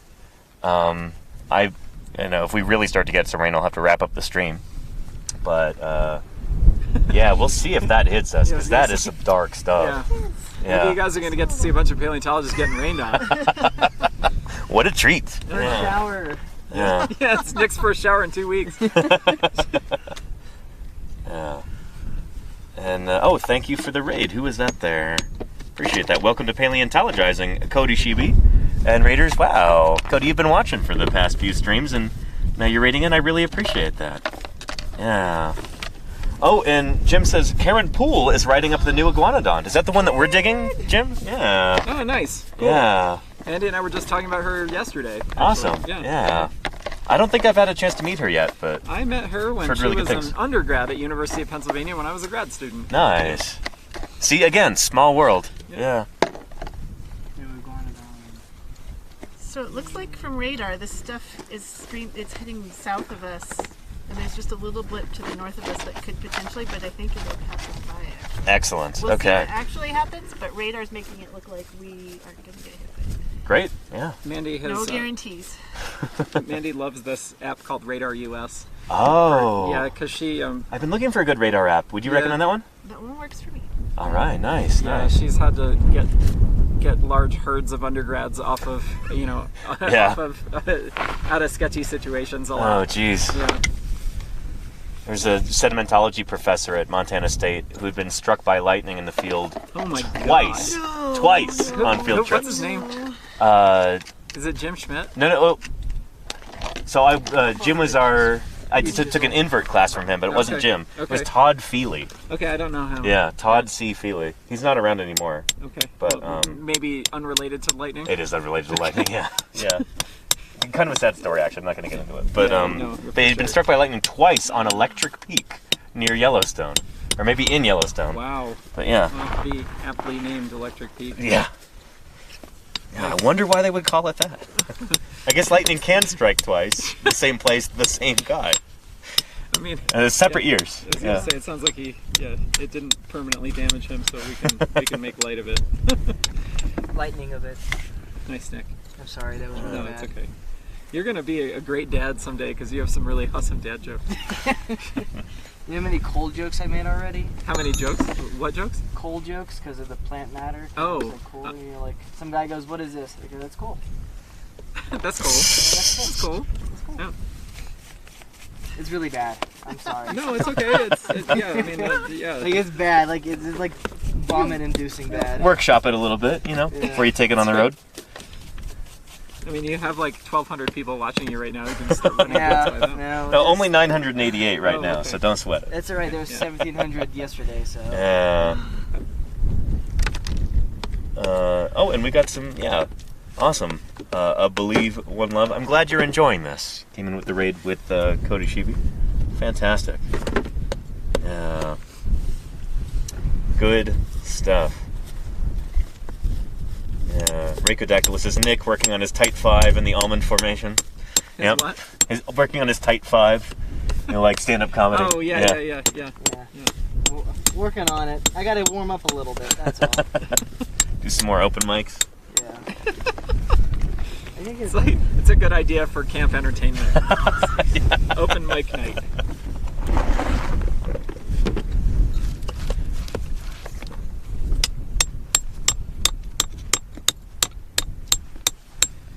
I wish somebody would find something while you're streaming. Yeah. It'd be more fun. first day was magical though. That was awesome. Yeah. Yeah, because you found that frill piece on the first day, right? I did, yeah. And I was like, oh, they're like, somebody else said this. That's a turtle plastron. I'm like, oh, I thought it looked like dinosaur bone, but I guess you're the expert here. Oh, was it Glenn? It was Glenn and Ethan or Quinn. I don't want to throw anybody else under the bus, but It's okay. Everybody makes mistakes. and then Takuya came over and was like, no, that's dinosaur bone, Nick. I'm like, awesome! Like it made my day 10 times better. And then, I mean, there's nothing wrong with turtles. no, nothing wrong with turtles. Absolutely not. Except that they're not dinosaurs, you know. Exactly.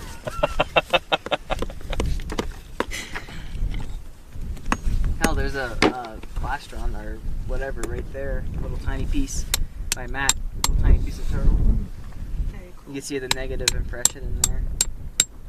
Oh, I like that Rhacodactylus. Well, one of my moderators says, at a workshop on science communication I was at a few years back, a film professor encouraged us to take an improv class because people respond positively to yes and so often science communication comes across as no but. Oh, that's a really good point. Yeah. Yep.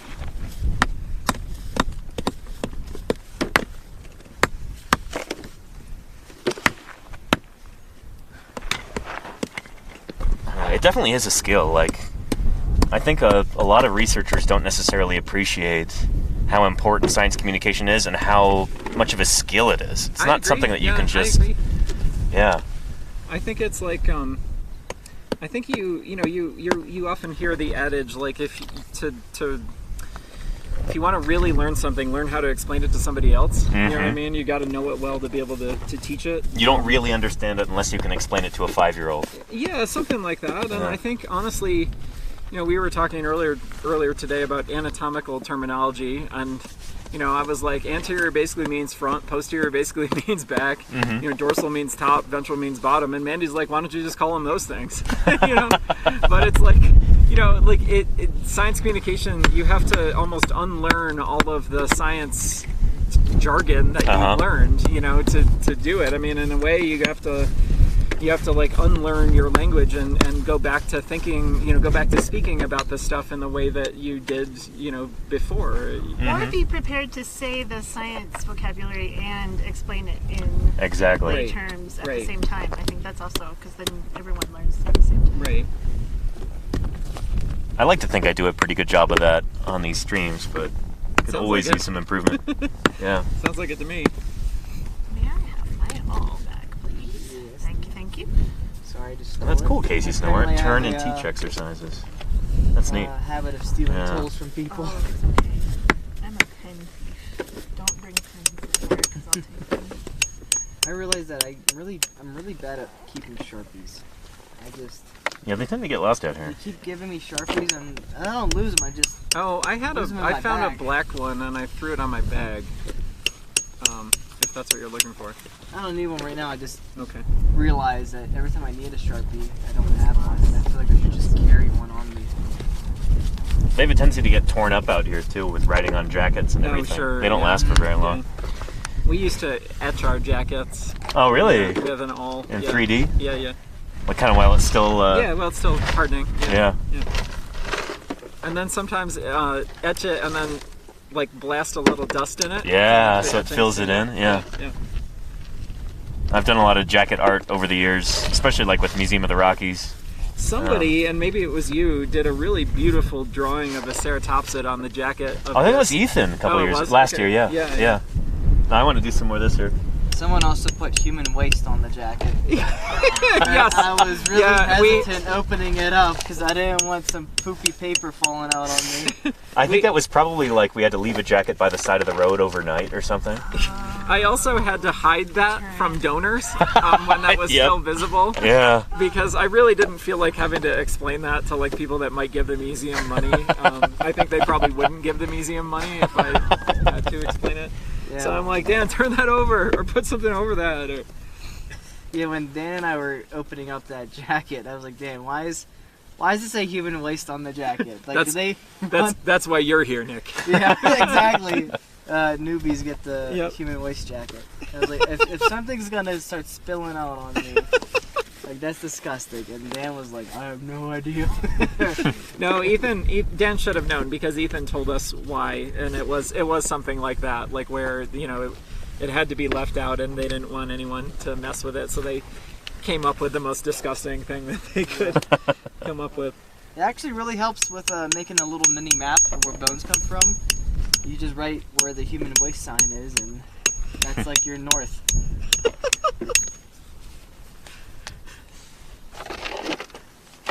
And everybody in chat is talking about the storm behind us right now. No, I know that no. looks really bad, but it looks like it's probably going to miss us. With any luck, we won't get hit by that.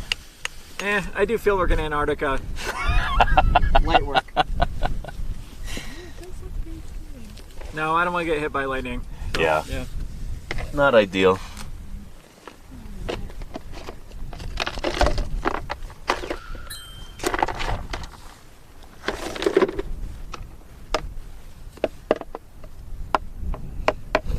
Yeah, don't worry about the clouds, everybody. Seriously, everyone's freaking out on the chat. I mean, It's far away. it's not as bad as it looks. Yeah, it's really not. I just agree that being someplace a little more sheltered if we do see lightning is Yeah, not a for sure. bad idea. Yeah. Especially with all these metal pools Yeah. around. Where's the tarp at? Just ready. There's a gray tarp right there. That's for behind the that. water. Yeah, we could use that. There's It's a- right there behind. And then there's a bigger one in the back that could use for parasailing or something. It's a tarp. That's my joke. It's a tarp. Sorry, I can't. I'm a massive. Oh, was that Admiral Akbar? I'm a massive Admiral Akbar fan. Yeah. Yep. Nice. Yeah. Yeah. I have a shirt of Admiral Akbar that's just him with his fingers in one of those little tubes. Chinese, There's finger no traps, caption. yeah. There's no caption. You just have to know. Myself, that's all. Nice. Nope, I'm all good. It's a drop. It's like just by the skin, that's all. Oh, speaking of lightning, Uh, I think I'm good right now. Hello? did you know that Liz Friedman Fowler got obliquely struck by lightning one time in the field? I did not know that. Yeah, so they had a storm roll through camp up in Rudyard, Montana, which is like a few miles south of the Canadian border when they're working in the Judith. Yeah. And someone's tent came down, and so she's like running around trying to help set up the tent again Yeah. during the storm.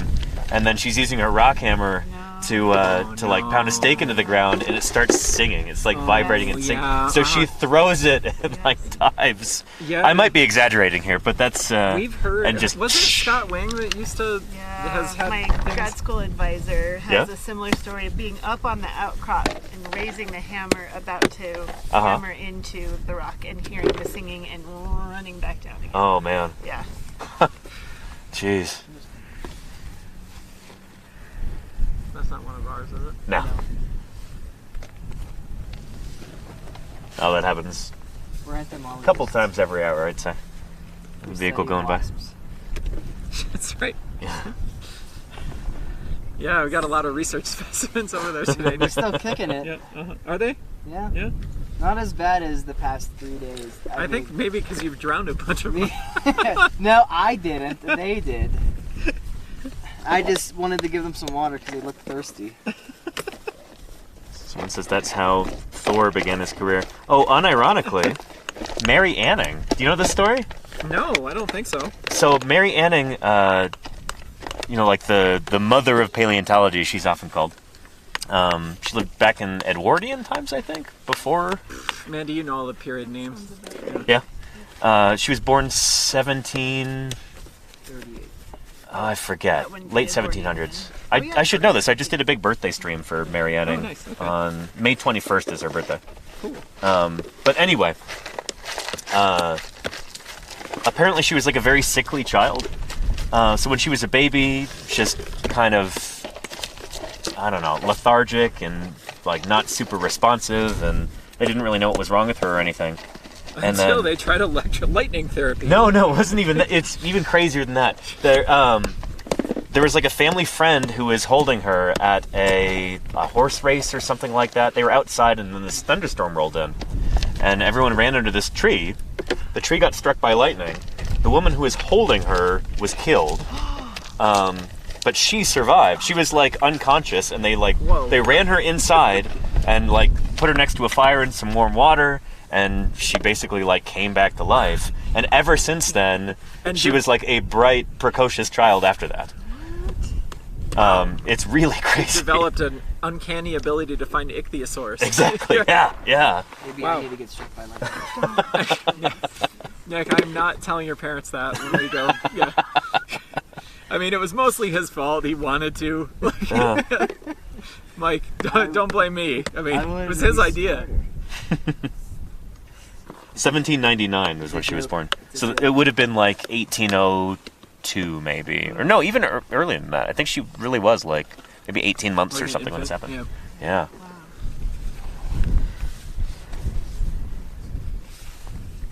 Yeah.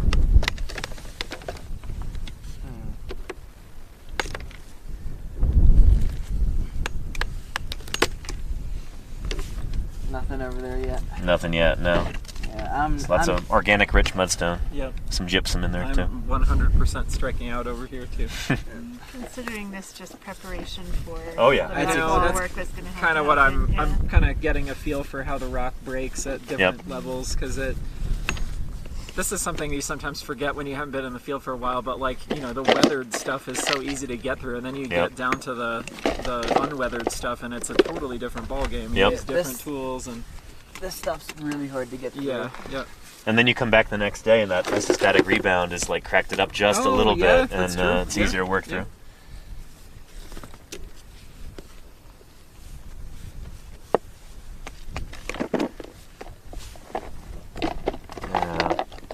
And yeah, I feel like I should do another station break real quick for anybody just joining us, because someone says, what's that? It is a dinosaur? Yes.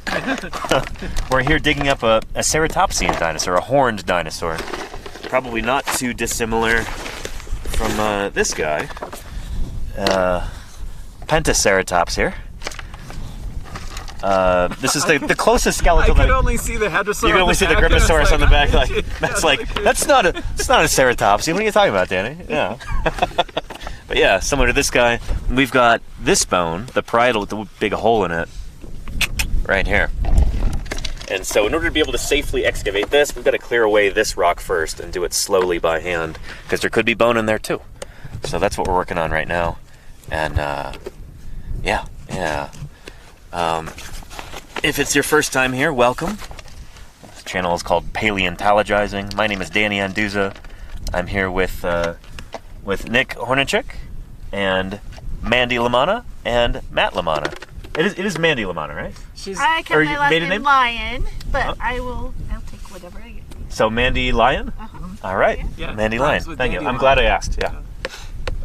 And if I ever say it feel free to correct me for anything that I get you remotely actually wrong. pronounced my last name correctly, so like, yeah, that's. How do people? I've heard Lamanna. I've heard like that's the Lamanna is the most common one. There's mostly like misspellings of it too. Yeah. I admit I had to check to make sure how your name was spelled before I because I was gonna do. Was it 2 M's and 1 N? I get that a ton. Yeah. Yeah, it's totally, it's understandable. It's not like a super common name. So. No.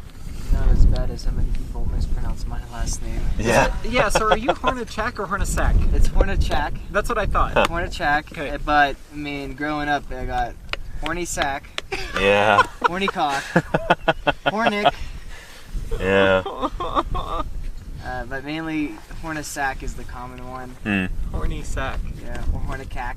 Yeah. Cack.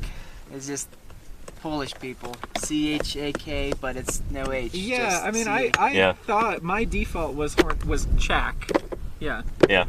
But I wanted to make sure too, because I would feel bad if I was mispronouncing your last name. A little bit of precipitation. A couple raindrops. Yeah, All right. it's like on the PA system at school. Every time we announce something, like, Where's the horny sack? Yeah. Oh no. Or there's some kind of little. Oh, it's a ground squirrel. Oh nice. Yeah, we get a lot of chipmunks around here and pack rats and you just ran. rabbits. I saw a kangaroo rat yesterday morning. That was really cool. Yeah. Nice. Oh, I've never seen one actually. They're cool. Yeah. They look a lot like the pack rats, but they're less gray and they're more Bouncy. gracile. Yeah, and bouncy too. Yeah. But they've got that little tuft of fur at the end of the tail, kind of like a pack rat.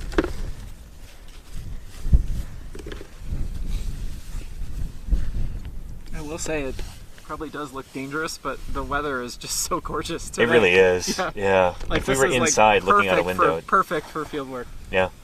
I longed for this day. Yeah. It was really nice. It was in the high 90s yesterday. So. Yeah, that's brutal. Yeah. No and the wasps wind. were bad too, and the flies. No, the flies were probably worse than the wasps yesterday. They were so annoying yesterday. Yeah, they just wanted to. They're loud.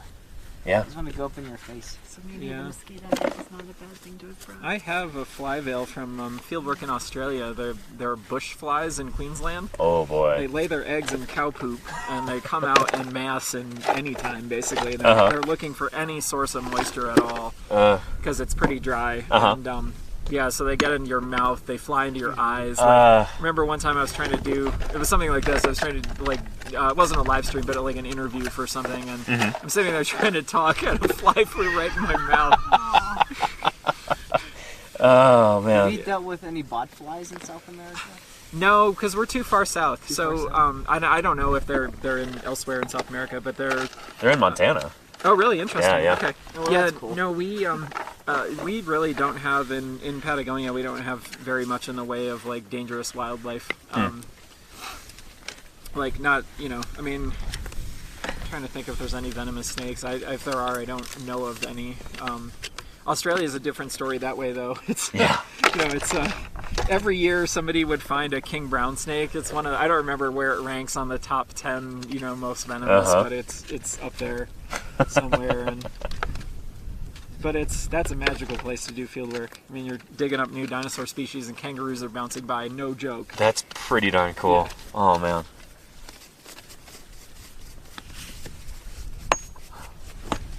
I'm curious what the live stream setup was when you were out there. It wasn't. Oh, in Patagonia, you mean? Yeah. It was really hard. It only barely worked. In fact, we probably should have had you with us to make it work because. Hey, next time. Yeah, it was. A woman at my museum who's kind of our Zoom guru was the one who did it. But she had a lot of experience with live streaming, but not much with satellite communicators. And so that's what we were dependent on. It was this unit called a BGAN, a Broadband Global Area Network unit that we rented from a satellite phone distributor. And we were told it would work great. It did not work great, and so we got one live stream done pretty well. But then the other one we had to cancel because the cloud cover was too much for the thing to see the satellites. Wow. Yeah, and then the next day it was we're at a Megaraptorid site near a lake called Lago Coleowapi, but Coleowapi isn't really a lake anymore. It's mostly a desert because of desertification in that part of Patagonia. And so it was a super windy day. You're talking like 60 mile per hour sustained, like gusts of up to 100. It was nasty even for Patagonia. And so it just kicked up. The sky was brown. And so again, we couldn't see anything. We had to cancel it. It was really sad. And the thing that was really bad was that we could see people in the chat being like, "How come I can't see anything?" Like, I'm because we'd worked so hard to get this right, and just the weather just didn't cooperate. So like I said, it kind of worked. The fact that it worked at all, as remote as we are there, was pretty impressive. But but technology is still probably 5 to 10 years away. At least the technology we were using. So, I just felt the drop too. Yeah. You want to get ready? Unless it gets heavy, I don't have to necessarily put the gear away. I'll just put a cover over this, so we're not getting rain falling on the encoder. There, that should be fine. But yeah, anytime you're feeling uncomfortable, just feel free to run over there under that little rock awning. Oh, I like rain. Yeah, it's going good. Nothing scares me. But let's cover up that if you don't mind. Let's grab some of that burlap and I'll grab cover up the parietal at least. Yeah, that makes sense. Thanks, Nick.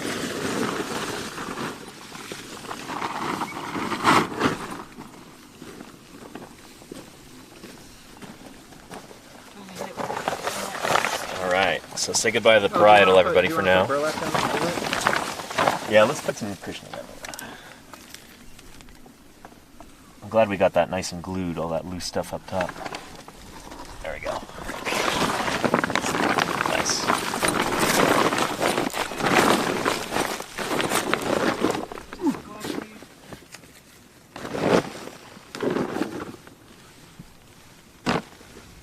And, Snaku, pardon. Well, you sleep well. Thanks for watching. Appreciate you being here. Yeah, just put that in the top corner, kind of like. Yeah. There you go. Because if the rain picks up, the wind usually does at the same time. So. Yeah. It did get kind of crazy last night too. Yeah. The wind and the storm. Yeah, it we got a little bit like heat lightning, and then maybe 15-20 minutes later, it just downpoured and. Yeah, it was just a little bit of rain, but it was like rain and wind. Yeah, we kept seeing all of this really heavy rain on the horizon, and none of it really got to us. It drizzled for a little bit, but maybe a few like heavy drops here and there, but nothing sustained. Link for real says Nick's shirt is pretty boss. Not gonna lie. Pretty boss. You want to see it? I can thank my buddy Armand for getting me this shirt. So nice. It's pretty cool. Who's the pink beaky guy? Is that a Therizinosaur? Where at? On your right side? I don't know who that is. Who is this? Is that Larry? I think it is a Therizinosaur. Oh, I think you're right. Yeah. Huh. Yeah. That was a wild guess. Yeah, no, I think you're right. Is this a Dominion That must be a Jurassic World Dominion shirt. How come there's no Dreadnoughtus on there? Hopefully I don't get any hate crimes for it. Any what? Hate crimes. Because that movie's very controversial, I see. Yeah, people are really liking your shirt, yeah. Yeah, that's cool. I get some W's in the chat for the shirt. I mean, look at all the... Yeah. Is he getting lots of... Yeah, I always have style. You should see my drip at home. And here come the W's, yeah. That's good. What, Guys the are W awesome. means good? It Wind. means win, doesn't Oh, it? win. Yeah. Okay. Yeah. I always win. Twitch lingo there. Yeah. I know a little As bit. opposed to an L for loss. Those are probably what I'm getting. Not at all. Ah. No. Or if people keep typing the letter F, that usually means that like the stream has gone offline. Okay. Pay your respects. Yeah. Which isn't that like an oblique reference to that Call of Duty. where like one of the levels you have to press a button to like pay your respects at a funeral for a Yeah. fallen comrade? Yeah, Oh, something wow. like that. And I guess it just took the internet by storm. I don't know. Gamer slang. My first video game system was an Atari 2600. Nice. 1981, probably. Nice. I'm sure there's some people in chat who still use those, at least through like an emulator or something Yeah, like you that. can. Yeah, you can. My first was the Nintendo 64. Okay. Yeah. Still kind of old school. I mean, for me, that was grad school. So, yeah. I remember Rogue Squadron. It was super hard. Oh, yeah, Yeah. yeah. I played games I probably should not have played, like Nightmare Creatures. What's that? It's basically where like the Resident Evil games are. Oh, okay. Like uh-huh. it's kind of like that horrible zombie, cryptic, just scare the pants off of you. And then anybody have heard of Conqueror's Bad for a Day? A 5-year-old should not be playing that game because you never like. It's the equivalent to Sausage Party. It's really bad and dirty, but it has the animation like for Pixar and stuff. Okay, uh-huh. So it's like this, Mario-esque, Banjo-Kazooie-esque, Yeah. cartoonish squirrel, but he just drops F-bombs everywhere and is an alcoholic, and it's really That bad. sounds great. Yeah, but it's hilarious, because the mode that I loved to play was this caveman dinosaur, and you're a bunch of cavemen, with their butt cheeks hanging out, and I just saw lightning. But, Off in that. off that way. But, I always played the dinosaur, because you had to go and protect your eggs. Okay. And the from caveman from had the to go caveman? and steal it and Try put it in to a big raid them? frying pan. And you had to like fight the dinos or. Man, I grew up too early. It was really fun. The other one was squirrels versus teddy bears. So you're like these military squirrels that just have, like a trucker's mouth or something. It's really bad. And they have guns and everything, and you got teddy bears that are. Squirrels with guns? Yeah, that represent 1940s Germany, and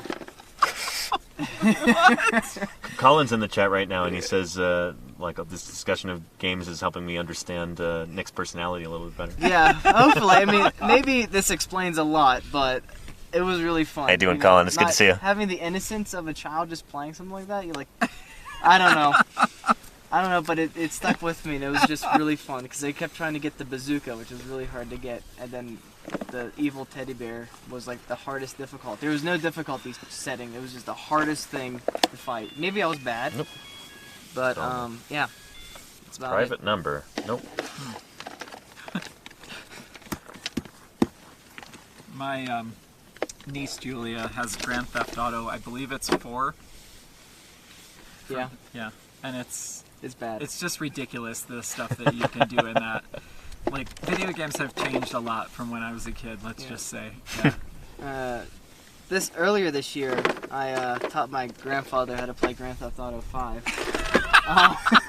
Maybe it's this one. It's set in California. Yeah, like Los Santos or something. Yeah, is that 5? Yeah. Okay, so yes, it's that. Yeah. My grandfather's a master mechanic, or he's a retired mechanic, Oh, okay. and he likes cars.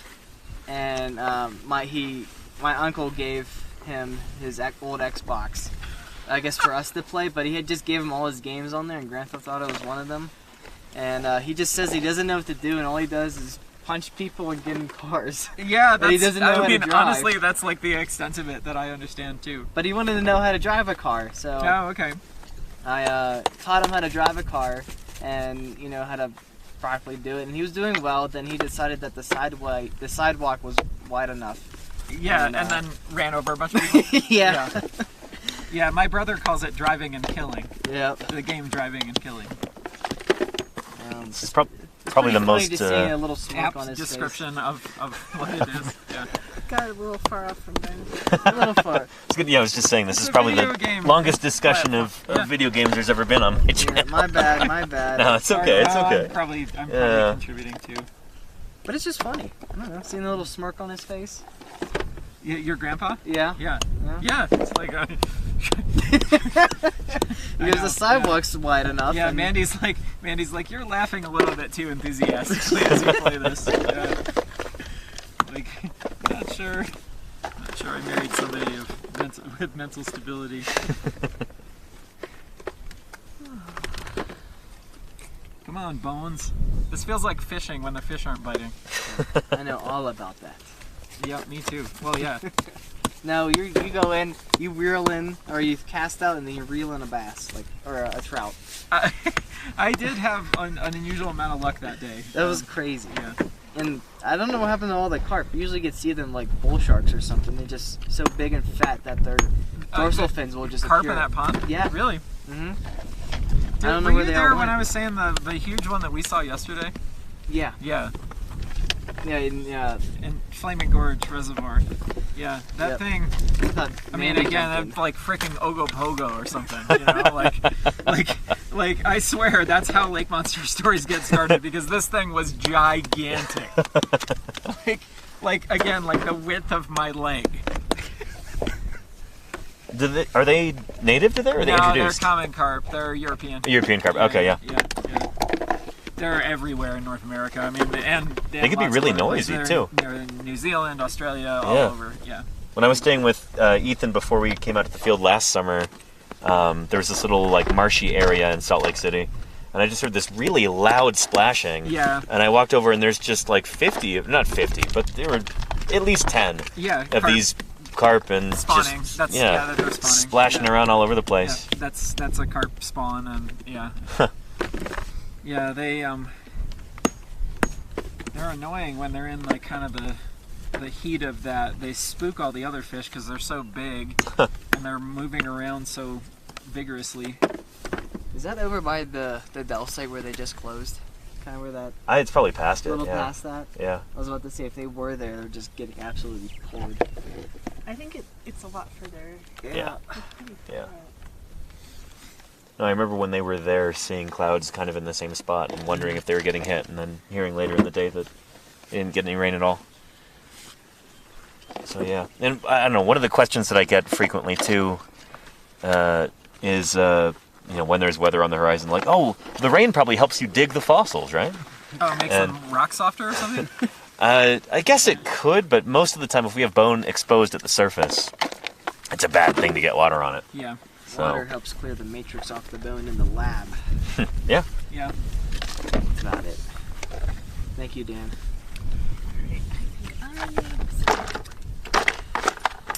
Ooh, what's this? And Paleo Jim Kirkland says carp spawning behavior got me on fishing dinosaurs at St. George. Oh, really? Nice. That's what got you thinking about that in the first place? Neat. Oh, no way. Yeah. Cool. Fishing meets paleontology full circle. There you go, Hey, yeah. Nick, come here and look at this thing. I don't know what it is, but I think it's just a chunk of mud. But Yeah. Always good. Corey Berlin says that's quality content here. Thank you. Appreciate that. Yeah. I mean, it is. When I was a kid, I would have loved to have seen something like this, a So, live streamed dinosaur dig. What I've So, been seeing, if you find small disarticulated pieces, they'll kind of be this size, but they'll be like this red okay. color. And Elvic says, "What's matrix? Matrix is just the surrounding rock around the bone." The matrix is everywhere and nowhere. It'll look a lot kind of like this, sitting in here. Okay. So And you will see texture you will probably 100% then. Yeah. see texture. Yeah. And Balmer, how are you doing? Welcome. Yeah, Thanks for that's- saying hi. Unfortunately. And there you go, tactile. Yeah. So right now we're kind of hoping that we don't find bone in here, but At least that's what you say, because then you will find bone in there, and that's a good thing. I'm So. doing a really good job of not finding bone. Reverse psychology on the rocks. And There you the go. aliens that plant That's the them. way you do it. The what? And the aliens that plant them. Definitely, yeah. What? What about aliens? That plant them in the rocks, of course. Oh, yeah, no, I thought that was Satan. Same thing, you know. I don't know if I told you this, but I have a coworker. She's really nice, but she believes in every conspiracy theory. Okay, uh-huh. And she was asking me about, the Nephilim giants Oh, uh-huh, and yeah. how they. Which sounds like it should be a sports team. It does. It really does. New York Giants and yeah. Nephilim, Pennsylvania or something. not in no way. But was asking me, like anything you know about Nephilim giants and dinosaurs, and I had to do a little bit of some research because I'd never heard of that before. Yeah. And then they like interbred with dinosaurs and created humans, something like that. And Cool. maybe I'm getting that wrong, but any Giants fans out there, I guess, let me know what Super Bowl they won. But believing also like Megalodon's still alive. I don't think the San Francisco Giants have ever won a Super Bowl. No, I'm pretty sure they haven't. But we're still waiting. One of these days. I'm still waiting for the LA Lakers to win the Super Bowl. You're gonna Yeah. be waiting a long time. Mandela. It would be really crazy if they took sports teams, like the Buffaloes, and put them on a basketball team. Like, just switch their sport entirely and let the team try to figure out how to play Like a having different like sport. the football players play basketball? Yep. This is quality content. Or have basketball players play football, Like have yeah, the LA Lakers, yeah, line up for a shot. And Yeah, or have say for the Buffalo Bills a real bison on the field. yeah, There you go, yeah. Yeah. it's that, the Bronco riding, but with a Right, yeah. bison. I saw an article about that one time. I think it was on slate.com. That's just But a they had bad idea. They had a bracket system for different sports team mascots. Oh, yeah. I think I've seen this too. Yeah. I forget who won. I think it was Have you ever heard of March Mammal Madness? yeah. Yeah. Our museum plays it against each other. Oh, nice. Yeah. I came 2 years in a row. I finished. No, I think this year I finished fourth. Last year I finished second. Uh-huh. It's totally highway robbery. I lost to the mammal curator, predictably. Of course. And I was gonna endlessly trash talk him if I'd beaten him at March Mammal Madness. Yeah. I What'd you keep have telling to- myself. Oh, so go ahead. What'd you have to bet on with the Mammal Madness? I think actually we don't really bet on it. We should actually, but then again, I would lose money if we did because I've never won. So. Well, how'd you decide your predictions? What was it? Oh, I mean, for me, it's taking 5 minutes and guessing. I keep telling myself every year, oh yeah, this is the year I'm gonna finally do Marsh Madness. Oh, A bracket the system with all these different taxa named by Othniel Charles Marsh. Oh, I like it, March Madness. I Yeah. like that. Yeah. That's good. Oh, that's actually awesome. Here comes Fisher. Maybe he's getting rained on. Yeah, probably. How's it going? It's 5:30 anyway, so Are you guys getting rained on over there?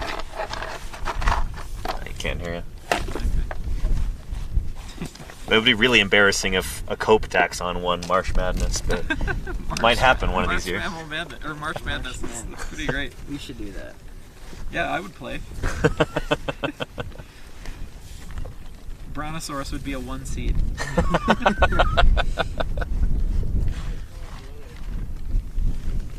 What's that?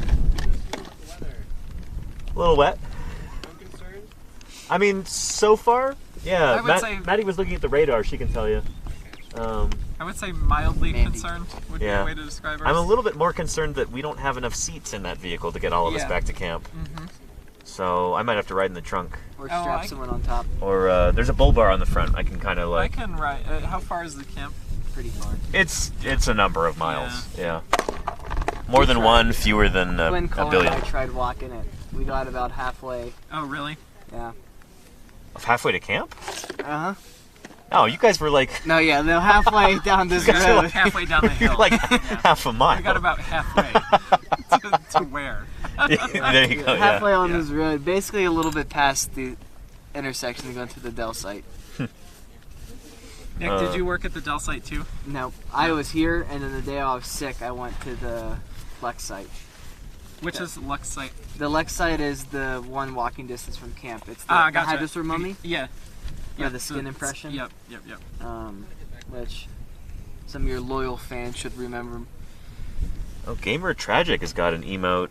That's the Microsoft dinosaur. I remember that from like Windows 2000. You could change your cursor to this really generic looking dinosaur. Nice. It's like a very tubby looking, maybe prosauropod? I don't know. Why are we fat shaming dinosaurs? That's funny. Right now? That's crazy. Maybe sauropods, but have you seen some of the reconstructions? They of wouldn't care. some sauropods being like really overweight? Like they just look like they got some worms or something. Have you not seen that? Like, I mean, I think I've definitely seen the gamut of sauropod reconstructions over the years. Yeah, from the like. I mean, from What when I was was it? a kid, they were like, they were like pretty bulky and in swamps. But those Ellie Kish reconstructions were like you can see super the silhouettes bony. of the cervical vertebrae. Yeah, exactly. Yeah. I never liked those. I know. I actually How thought you it was doing, kind of weirded me out too. Yeah. Yeah. You guys feeling okay about the weather? So far, I think. I don't know. What does Danny say? So seems like the serious stuff's gonna miss us. Nice. So we're gonna get some sprinkles, but it's not really a big deal. Okay. Yeah. What are you saying? Well, the radar shows the worst of it passing to the south, range and overestimate not hard. But I did just hear thunder, and so like Yeah, we've been Yeah. radar versus our ears, what should we trust? Well, it is. What is it? We It's just said 5:30 anyway, so what like time do you guys usually quit? 6, 5. Well, between 5 and 6. Yeah. So Yeah, we could. we pushed back an hour and pushed Yeah. our time an hour, so it's usually 9 to 6 that we work. Okay. We could wrap this up now if you guys are feeling like it. You I'm already good closed with- things up at Turtle Hill. It's And, really Whatever. easy to reopen though. yeah. Yeah. Why don't we wrap up in the next like 15 minutes or so? I guess. Yeah, let me Sure. Yeah. me get this bar out of here, and then I think it'll I be think that's a good call. good. cool. Do we know what's up with the other people? They should all be back in camp, I think, Oh, okay. or maybe at the Lex site. Which is basically camp. Yeah. Yeah. Walking distance. Yeah. It's about what you said. You said a half a mile, and I think it is a half a mile Probably, from yeah. camp. Oh, is it that far? Been. Yeah. I gotta Oh, wow, check it okay. out. It's cool. Yeah. See the Hadrosaur skin. That's awesome. Yeah. Oh, have you guys seen it? I haven't seen it yet. Oh, that's I haven't either.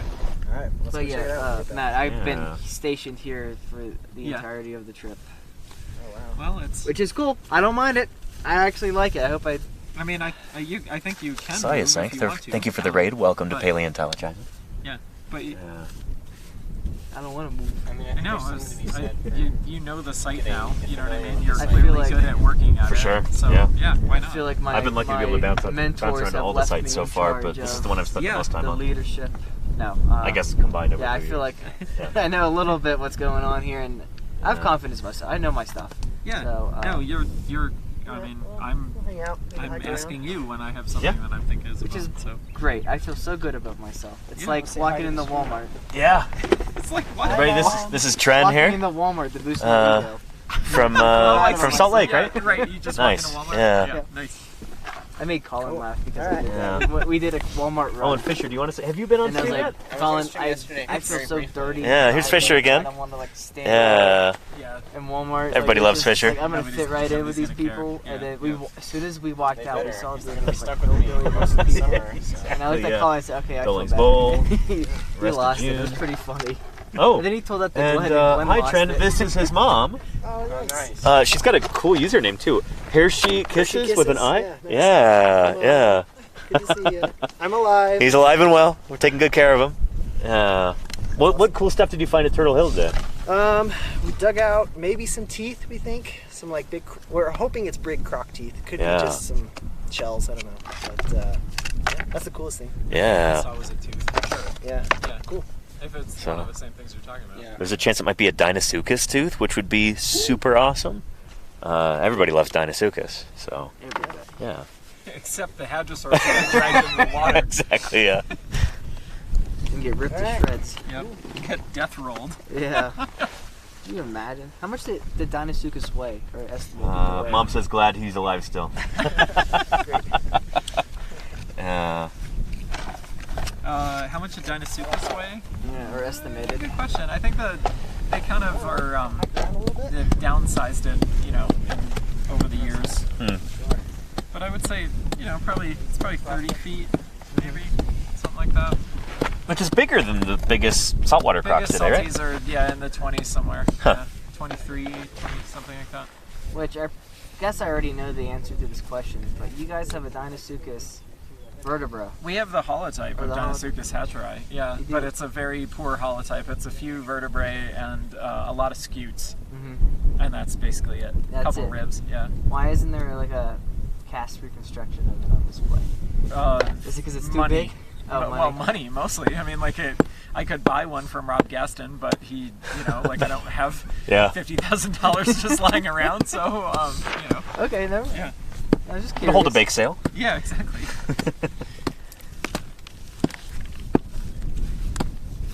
Well, you hear that? Was that rain or were those rock shards falling? Those rock shards hitting me. Oh, okay, good. But Yeah. Oh, and Peter Saki says, what did this landscape look like when the dinosaur passed away? It's a lovely way to put question. that. Yeah. Yeah. Well, so this rock formation is called the Ullman Formation, and this part of it dates to probably around 73 million years ago, and it's thought to be kind of throughout a lot of the Cretaceous period, which is 73 million years ago, would put this in the Late Cretaceous. And during the Cretaceous, which the third and final time period of the Age of Dinosaurs, a big ocean covered a lot of what's now dry land in North America, called the Western Interior Seaway. And so the Ullman Formation would be on the west coast of that, kind of the coastal. Excellent. So it'd be on the kind of the west coast of this giant inland sea. And so this would be probably this level of the Ullman Formation would be kind of a coastal lowland, not too far from this inland sea. So we wouldn't be too far from the beach right now. So think probably without knowing a whole ton about it yet, because I think the fossil ecosystem of this unit is not super well known. Best guess based on what the fossils found so far is that it's probably something not unlike Louisiana Bayou type stuff. I mean, that gets used a lot for Laramidian, Western North American Cretaceous things, but I think it's about the closest thing that we've got. So think lots of wetlands, ponds, slow-moving rivers and streams, maybe some lakes thrown in there. Not too far away, the ocean is nearby. And then we know that sea level was getting higher through the deposition of the Ullman Formation because it gets increasingly marine. So in other words, the rocks get less and less fresh water and more salt water the higher we go in the unit. And so over time, after this dinosaur died, the ocean would ultimately come and flood over this spot again. That was thunder. Yeah. That's already past us, though. Yeah. Nice. So yeah, like a coastal floodplain, Louisiana Bayou, hot, warm, humid. There's a lot of fossil leaves from Turtle Hill that shows that there's a lot of broadleaf deciduous trees here.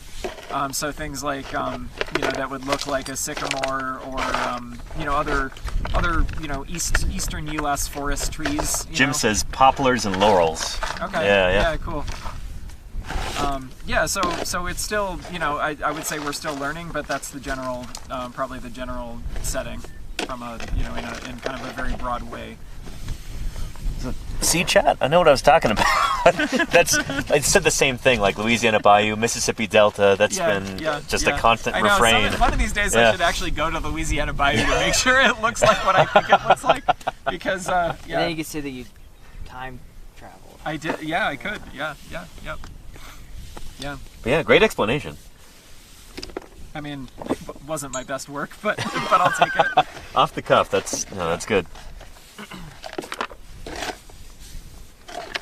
I lost my oyster knife again. I know, they're so easy to They're lose. black, that's the problem. And also they roll very weird. If you put it down, they... Where the hell the thing went? This bayou is Stand nothing like the brochure. I like that, Mr. McPeanut, yeah. saguaro cactuses. Yeah, it's like, yeah. It looks just like Louisiana Bayou. Like the whole time I've been thinking of the Sonoran Desert. Or something. Oh, but now I have a bigger problem because I can't find my oyster knife. Stand up real quick. Sometimes it's like. Oh, there it is. It Yeah. was under There my you foot. go. Yeah.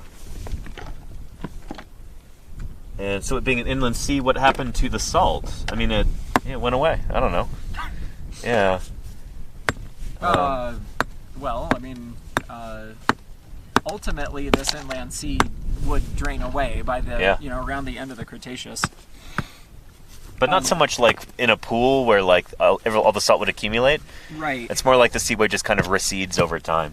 Sea level drops. Yeah, and you're talking a process that takes, I mean, ultimately tens of millions of years. Yeah. So it's extremely gradual. It's not like a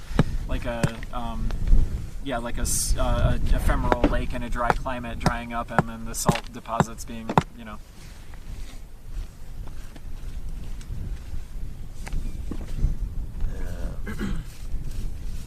I love the questions. You get a lot of good ones. Oh yeah. I try and pick the best ones too, if I can spot them. I don't know. Trying to work and also stream at the same time. I know that's got to be. Yeah, I can't even like walk and chew gum at the same time. So. No, shoot, if I were trying to chew gum at the same time too, it would just be a catastrophic Just failure. like, yeah, So. and walk. Yeah. I was always in awe of drummers because their feet and their hands could be doing two different things at once. Yeah. Just two different complicated things at once. Helicopter pilots too. Yeah. Similar And skill. I just was like, whatever, man. Like, that's not me.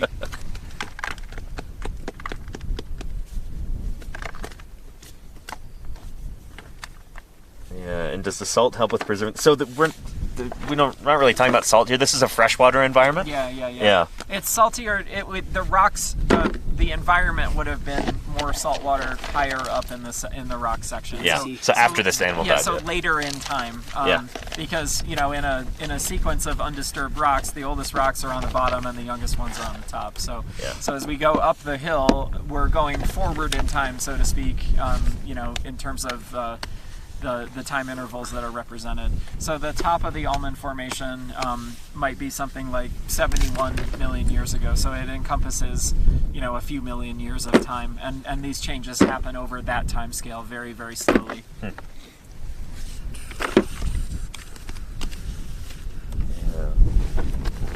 And we've got a question. How many creatures do you think existed before the planet solidified? Probably zero.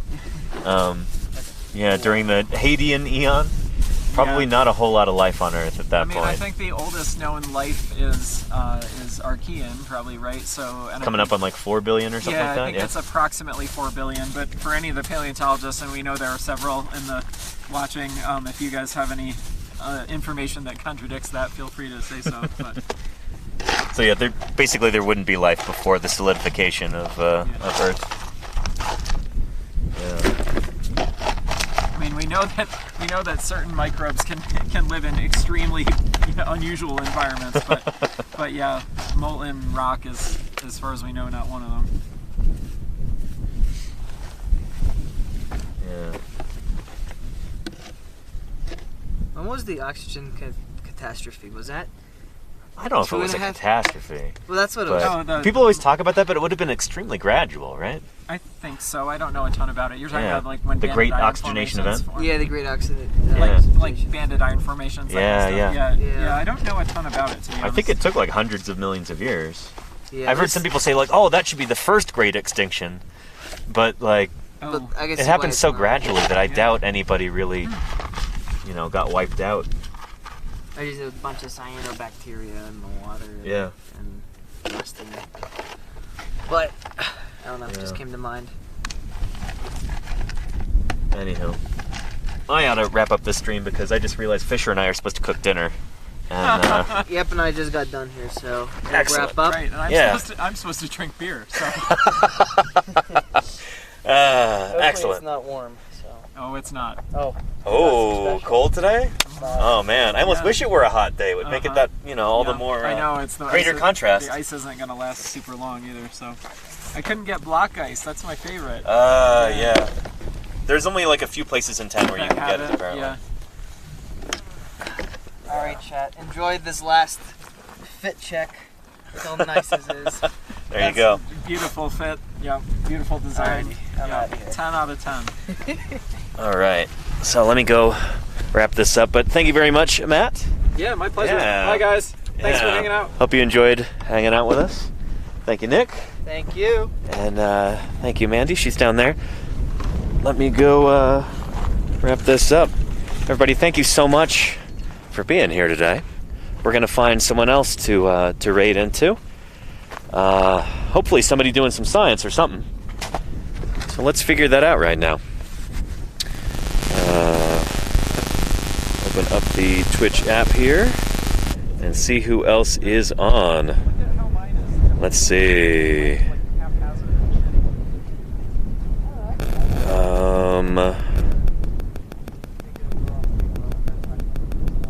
Let's go ahead and say, you know what?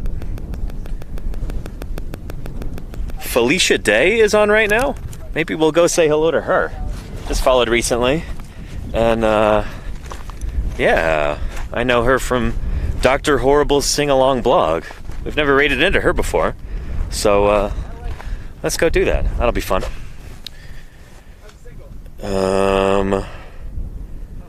Here we go. Here, my channel, and chat.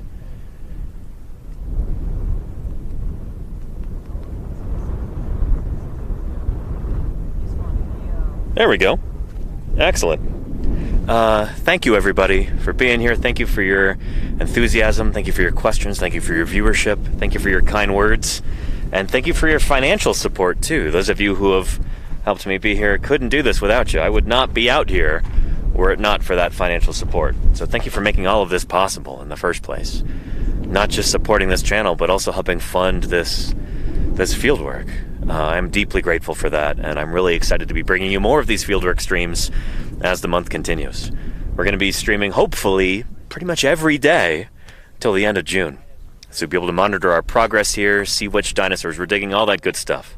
So I hope to see you tomorrow, everybody. Till then, you all take care of yourselves, and let's go say hello to Felicia Day.